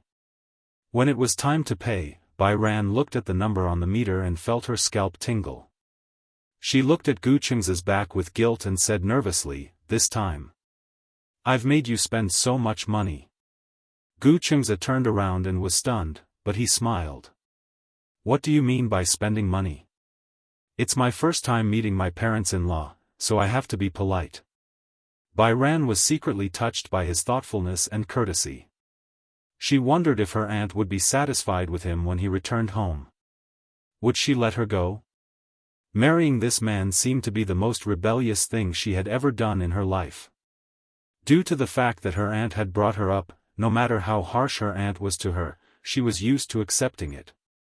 She thought that as long as she married this man, then, in the future, she could finally get away from the endless blind dates.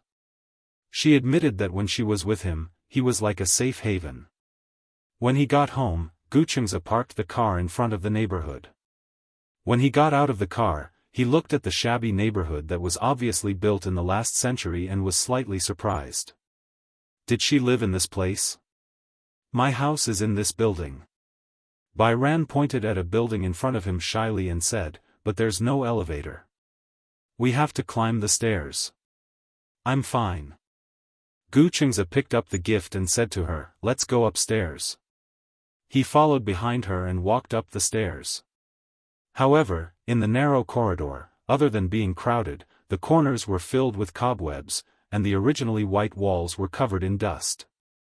The escalator was covered in dust, and the air seemed to be a little turbid. On the first floor, there were 5 households. The smoke was all directed towards the corridor. When it was mealtime, everyone was cooking, and all kinds of smoke and fumes filled the air. Chapter 4585. We're here. She walked to the door. Through the door, Bai Ran could hear the sound of cooking in the kitchen. Bai Ran took out her keys to open the door. Hearing the sound of the door opening, Yi Yuqin walked out of the kitchen. When she saw Bai Ran, she quickly asked, where is he? Bai Ran turned around. At that moment, Gu Chengza stepped through the door. He was so tall that he had to lower his head slightly to enter the door.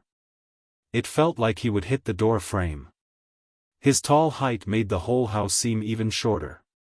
However, when Yi Yuqin saw his incomparably handsome face, her entire body froze. The man in front of her was a little too young. Also, he seemed different from the person in the photo.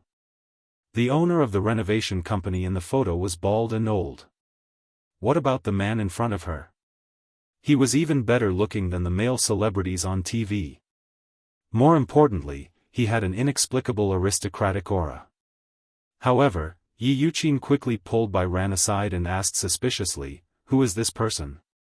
His name is Gu Chengza. We just registered our marriage today. As she spoke, Bai Ran took out the household registration booklet from her bag and returned it to her. Yi Yuqin immediately knocked the booklet in her hand to the ground. Gu Chengza? That's not the name of the man I introduced to you on a blind date. Bai Ran explained, that man didn't like me, so, how is that possible? Yi Yuqin didn't believe it. He saw your photo and was very satisfied with you. He couldn't stop praising you. How could he not be satisfied with you? I think you're the one who's not satisfied with him. Auntie, that man is so old. It's fine if you set me up on a blind date, but why do you always find me this kind of man? Bai Ran also vented her dissatisfaction. Yi Yuqin was furious when she heard that. Gu Chengza walked over and handed the gift to Yi Yuqin. Hello, Auntie. I'm Gu Chengza. Nice to meet you.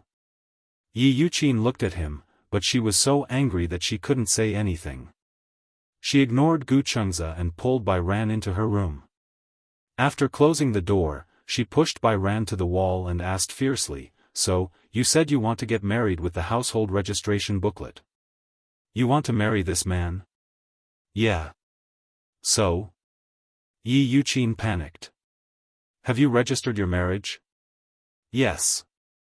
Bai Yu took a deep breath and puffed out her chest. He's my husband now. Pa. What she received was Yi Yuqin's exasperated slap. Do you know how much money I've spent on this blind date? I gave them a golden bracelet before they were willing to introduce it to me. Who was Immortal? He was the big boss of Dingxing Renovation Company, and his net worth was close to 100 million. So what if he's old? The most important thing for a man was not his good looks. Could good-looking people make a living? Can it feed you? Bai Kun finally couldn't take it anymore. Why should I rely on a man to support me? Can't I feed myself? You even know how to talk back. Yi Yuqin was about to be slapped again. This time, Bai Ran didn't give in. Instead, he forcefully grabbed her wrist. Chapter 45-86. Bai Ran's words were like pearls. So you raised me just to eat my flesh. These words obviously provoked Yi Yuqin. What do you mean by eating your flesh? Why do you make it sound so bad? Yi Yuqin said exasperatedly, you also know that I raised you, and this is how you repay me? You also admit that you're forcing me to repay you? Bai Ran was so angry that she was about to cry. Do you know that when I heard that man say that you sold me for a house, I was really disappointed? What do you mean I sold you for a house? How did I sell you? I sent you to a rich family to live a good life. Is that my fault? Then why didn't you bless me and him? The him that Bai Ran was referring to was Gu Chengzi. I'm also very happy with him. Yi Yuqin's face was ferocious. What can he give you? Bai Ran gritted her teeth and said, what he can give me is not important. I think the most important thing is whether he can give you anything. Yi Yuqin was speechless. Originally, after you registered your marriage with him, he said that he wanted to visit you. In the end, you didn't like him from the moment he entered the house. You're married, right? You have a man to support you, right? You're all grown up now. You dare to talk to me like this? If you're so capable, get out of here and don't come back.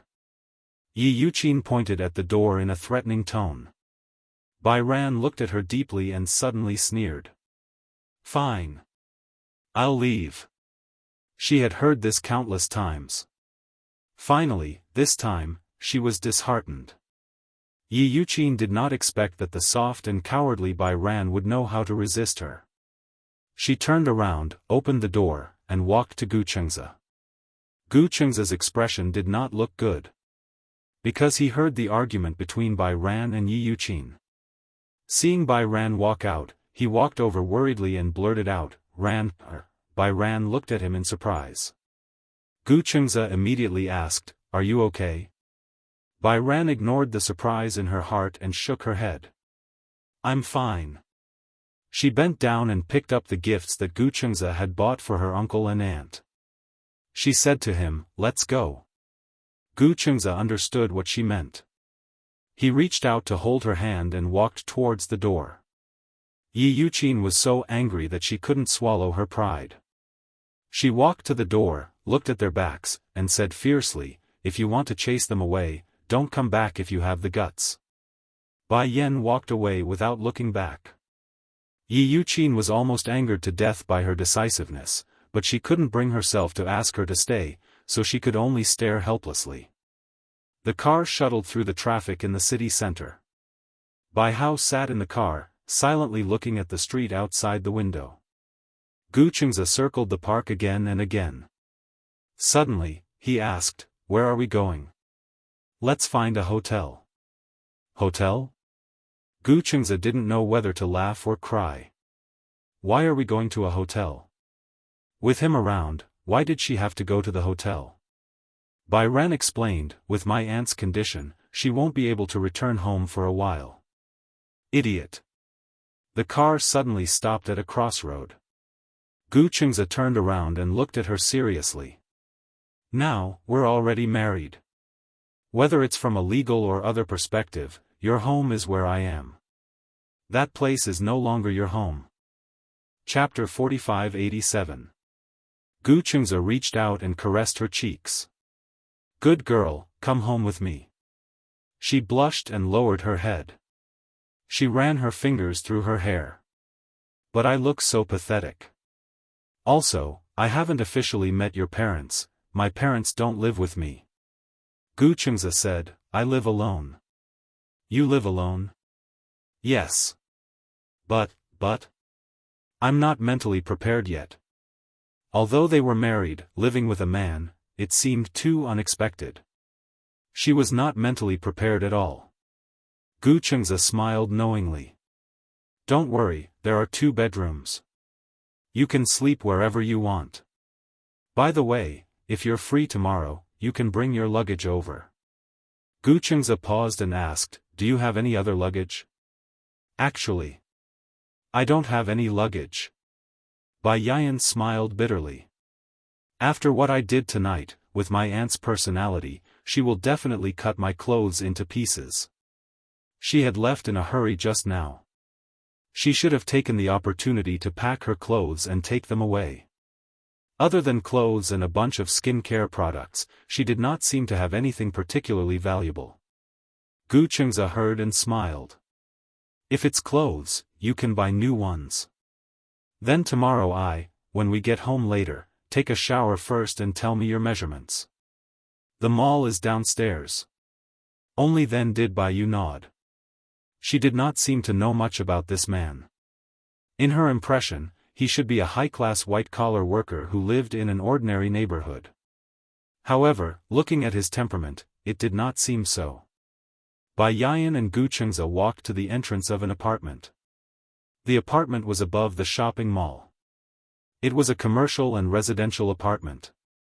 After entering the apartment, Gu Chengza went to the bathroom to prepare hot water. Bai Yian took the opportunity to look around the room. The apartment was not big. It had 2 bedrooms, 2 living rooms, and a small study. Gu Chengza walked out of the bathroom and saw that she was looking at him curiously. He explained, I lived in this apartment when I was in university. Did you buy this? I rented it. Rented? Yes, to be precise, the entire shopping mall and office building belonged to the Gu family. However, ever since he was an adult, Gu Jinglian had asked him for rent every month. Gu Chengza had to pay him the market price. Gu Chengza's lips curled into a smile. However, I pay the rent every 5 years. The next due date is the year after next. According to his estimation, the size of this apartment should be about 90 square meters, and the rent should be at least 100,000 yuan a year. That would be 500,000 yuan in 5 years. To her, it was already very impressive. The average white-collar worker could not earn so much money. What do you do for a living? Bai Chang asked tentatively. Me? Gu Chengza was the external CEO of the financial management under the Gu Corporation, which meant that he was paid according to an annual salary. Gu Jinglian hired Gu Chengza with an annual salary in order to hone his skills and train him. He also wanted the board of directors to consider whether Gu Chengza was qualified to inherit the Gu Corporation. Under normal circumstances, Gu Jinglian's salary was a combination of annual salary and dividends. The annual salary was about 3 million yuan. If the results were good, then the dividends would be very considerable. Chapter 4588. Tell me your measurements. I'll go buy some clothes. Oh, it's best if you tell me all your measurements in detail. Bai Yu blushed and said, shall I write them down? Okay. There was a pen and paper on the table. Bai Yu blushed and wrote down her measurements on the paper. She folded the paper until it was the size of a tofu block before handing it to him.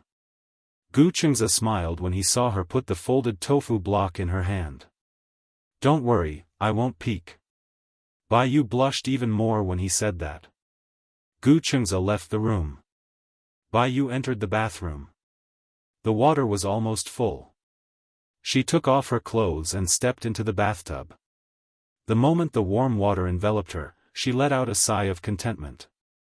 It was as if the exhaustion she had accumulated for so long had finally been released for a short while. What a crazy day. She married a strange man. Then, she actually rebelled against Yi Yuqin and left her home that was like a demon's den. Finally, she came to his house. It was too crazy. Baiyu shyly buried her face in the water and blew bubbles silently. She didn't know how long he had been gone. As she soaked, the water in the bathtub gradually turned cold. Only then did she start scrubbing. When she was done washing and drying herself, she realized that he wasn't back yet. This meant that she didn't have any clothes to change into. There was a bathrobe hanging on the wall of the bathroom. However, there was only one set. Because she came back too suddenly, he probably didn't prepare an extra bathrobe. He hadn't bought the clothes yet, so it shouldn't be a problem for her to borrow his for a while, right? With that thought, Baiyu silently reached out and took the bathrobe down. It was so wide and big that it was effortless for her to put it on. After putting on her clothes, she had no choice but to open the door with her dirty clothes. She walked to the balcony but couldn't find the washing machine. The balcony had floor-to-ceiling windows. There was only one chair and a small table that seemed to be used for drinking coffee and admiring the night view. She looked around the house but still couldn't find the washing machine. Just as she was feeling extremely uneasy, the door suddenly opened. She looked in the direction of the sound and saw Gu Chengze coming back with bags of various sizes. She subconsciously pulled her clothes together. The bathrobe had covered her body well enough, but she was still worried about being exposed. It was almost an instinctive action. Gu Chengze was surprised to see her carrying a pile of dirty clothes. "Can't you find the washing machine?" In the bathroom. I only see a row of cabinets in the bathroom. I don't see a washing machine." Gu Chengze smiled and walked into the bathroom. He touched the row of cabinets and pressed them lightly. This cabinet was made to be an invisible cabinet. With a press of a button, it would open and there was a washing machine embedded inside. Baiyu saw that he actually hid the washing machine in such a deep place. No wonder she couldn't find it when she searched the entire house. "I'm sorry I didn't tell you earlier." "I'm fine." Just as she was about to walk over, she suddenly thought of something. "There doesn't seem to be a drying rack on your balcony." "Why do you need a drying rack?" "I'm hanging the clothes."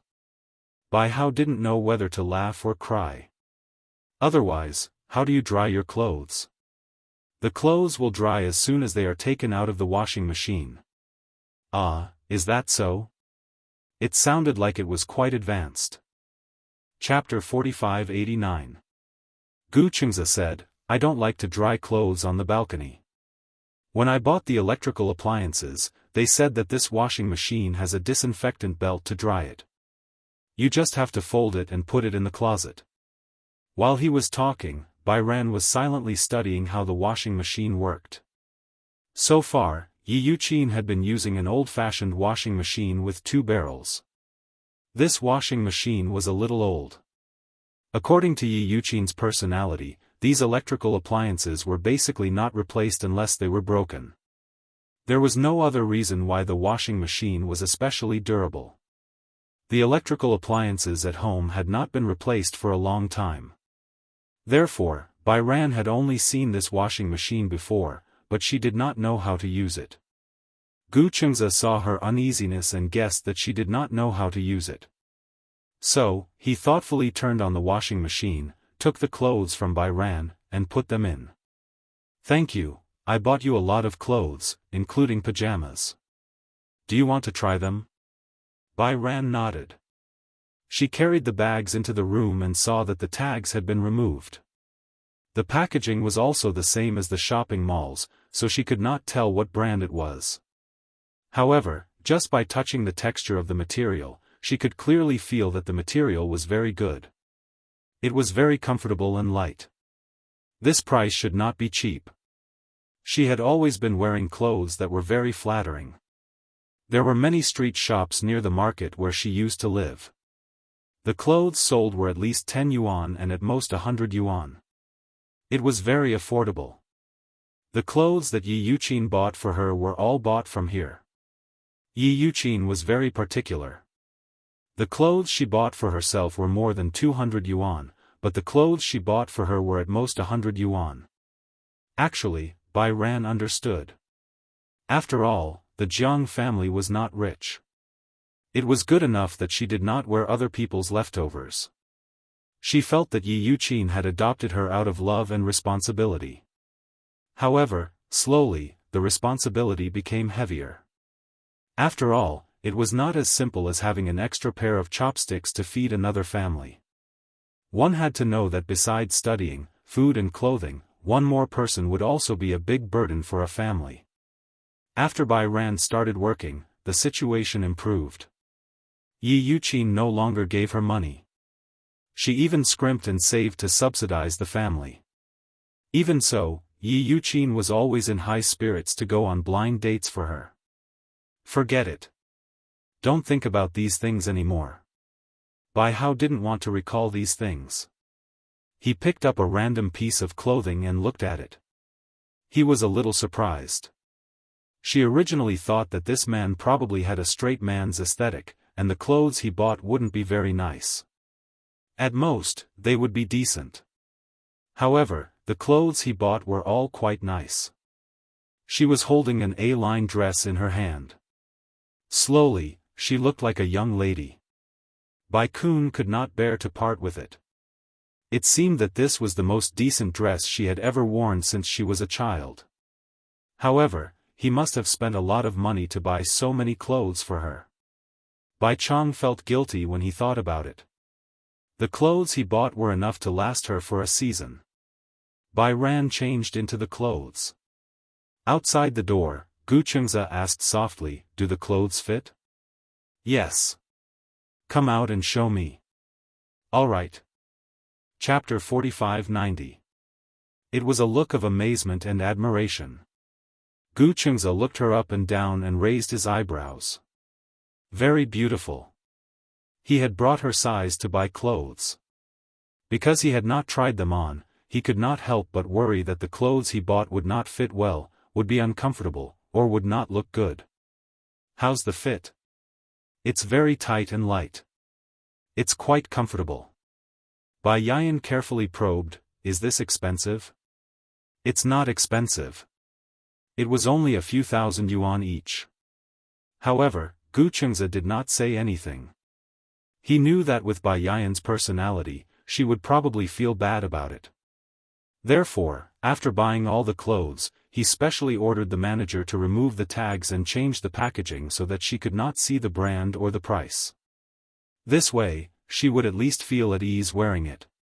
Moreover, a few thousand yuan each was not expensive at all to Gu Chengza. Bai Yan thought that the "not expensive" he said was at most a few hundred yuan each. She could not help but exclaim, "A few hundred yuan can buy clothes with such good fabric. It's really affordable." Gu Chengza almost couldn't hold back his laughter. Fortunately, he did not take her to the counter this time. Otherwise, she would definitely not be willing to wear the clothes he bought for her when she saw the price tag.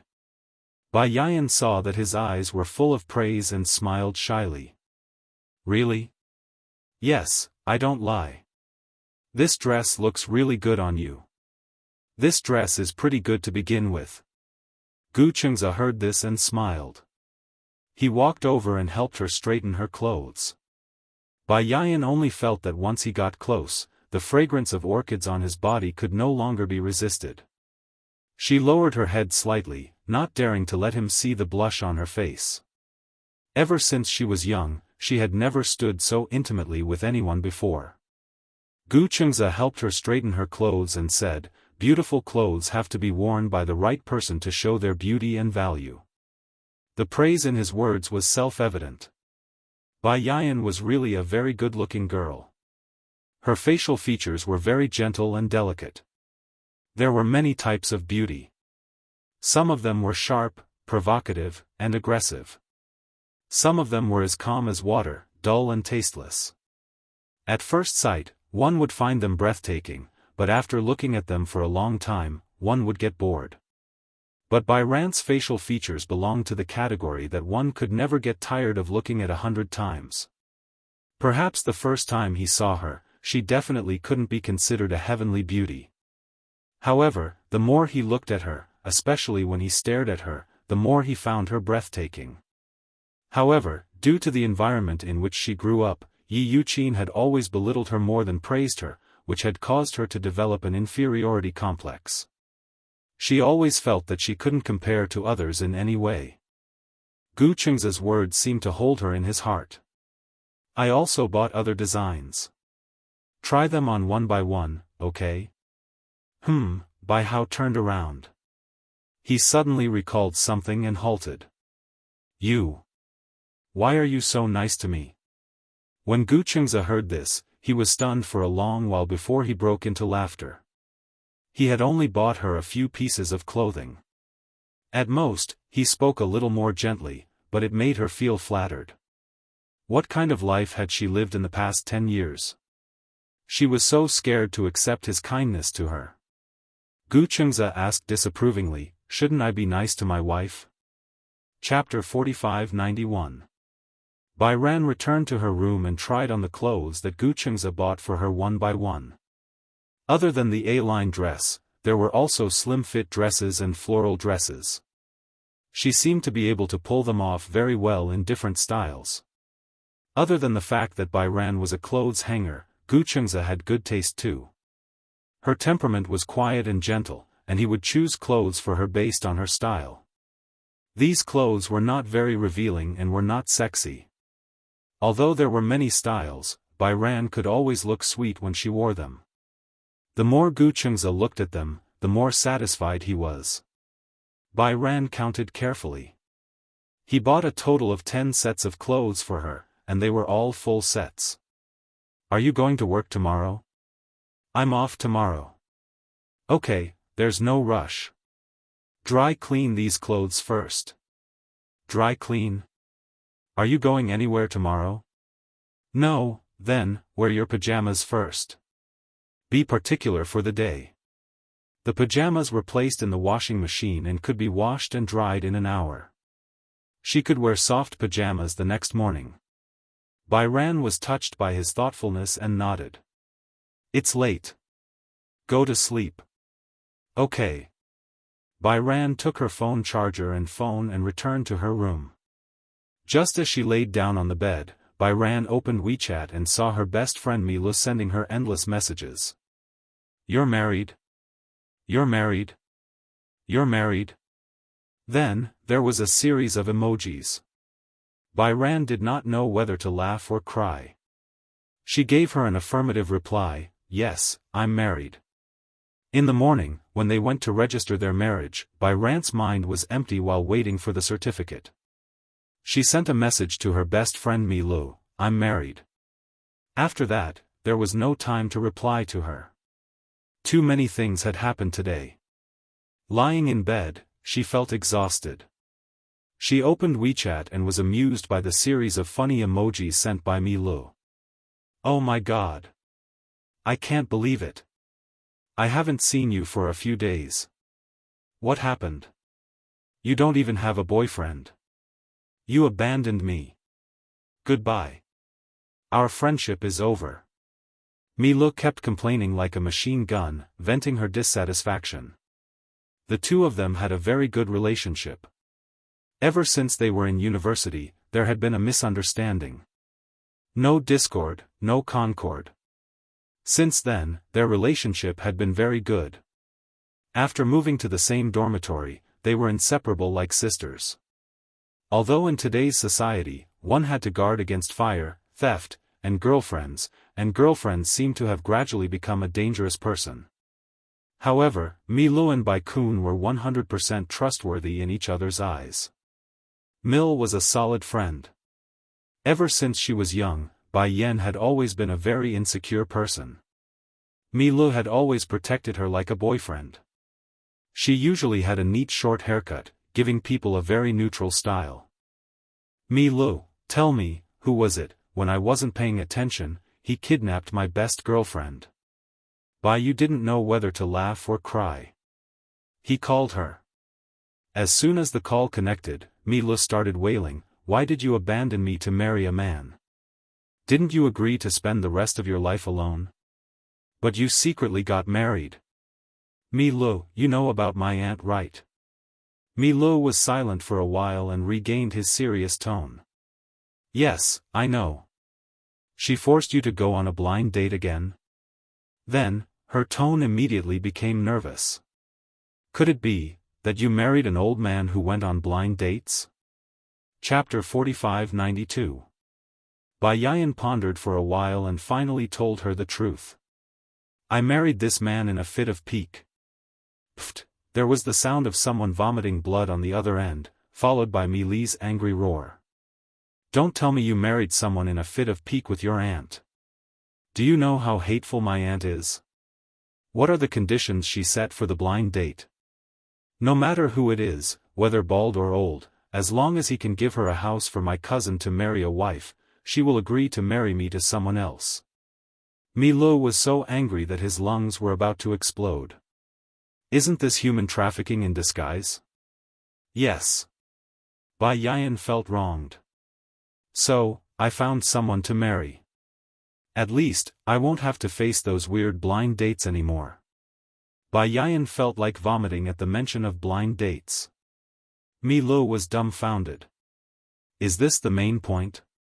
The main point is the man you married reliable? Anyway, I think he's quite good. He knows how to respect girls and he's also very gentlemanly."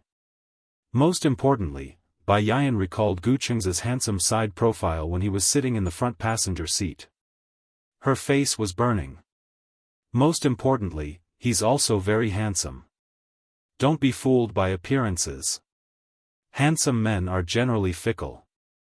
Mi Lu paused and launched a series of attacks. What's his personality like? How's his family background? What about your parents? Did they agree to your marriage? Do you have a house? Do you have a car? Are the elders easy to get along with? Bai Hao was dumbfounded by the series of questions that came out like a cannon. She looked at the ceiling blankly and then replied in a daze, "I didn't even ask." Pfft! There was the sound of someone vomiting blood again. Mi Li's hoarse voice came through the receiver. "Bai Yan. Can you not be so decadent?"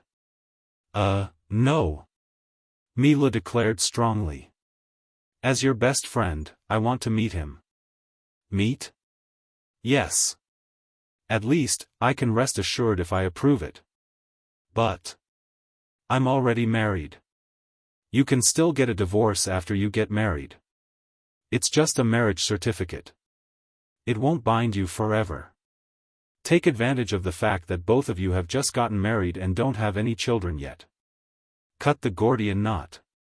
Mi Lu asked again, "You fell out with your aunt, where are you staying now? If you don't have anywhere to go, then come to my place. I'll take care of you." He.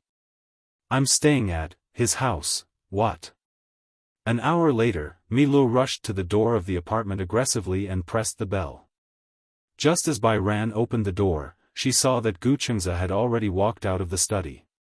When he reached the door and opened it, Mi Lu walked in with his phone in hand. When he saw the man, he was stunned. "Oh my God!" She covered her face and her eyes widened. Gu Chengza's face was full of confusion. He had no idea what was going on. Frowning, he asked, "Who are you looking for?" Mi Li's aggressive stance instantly softened.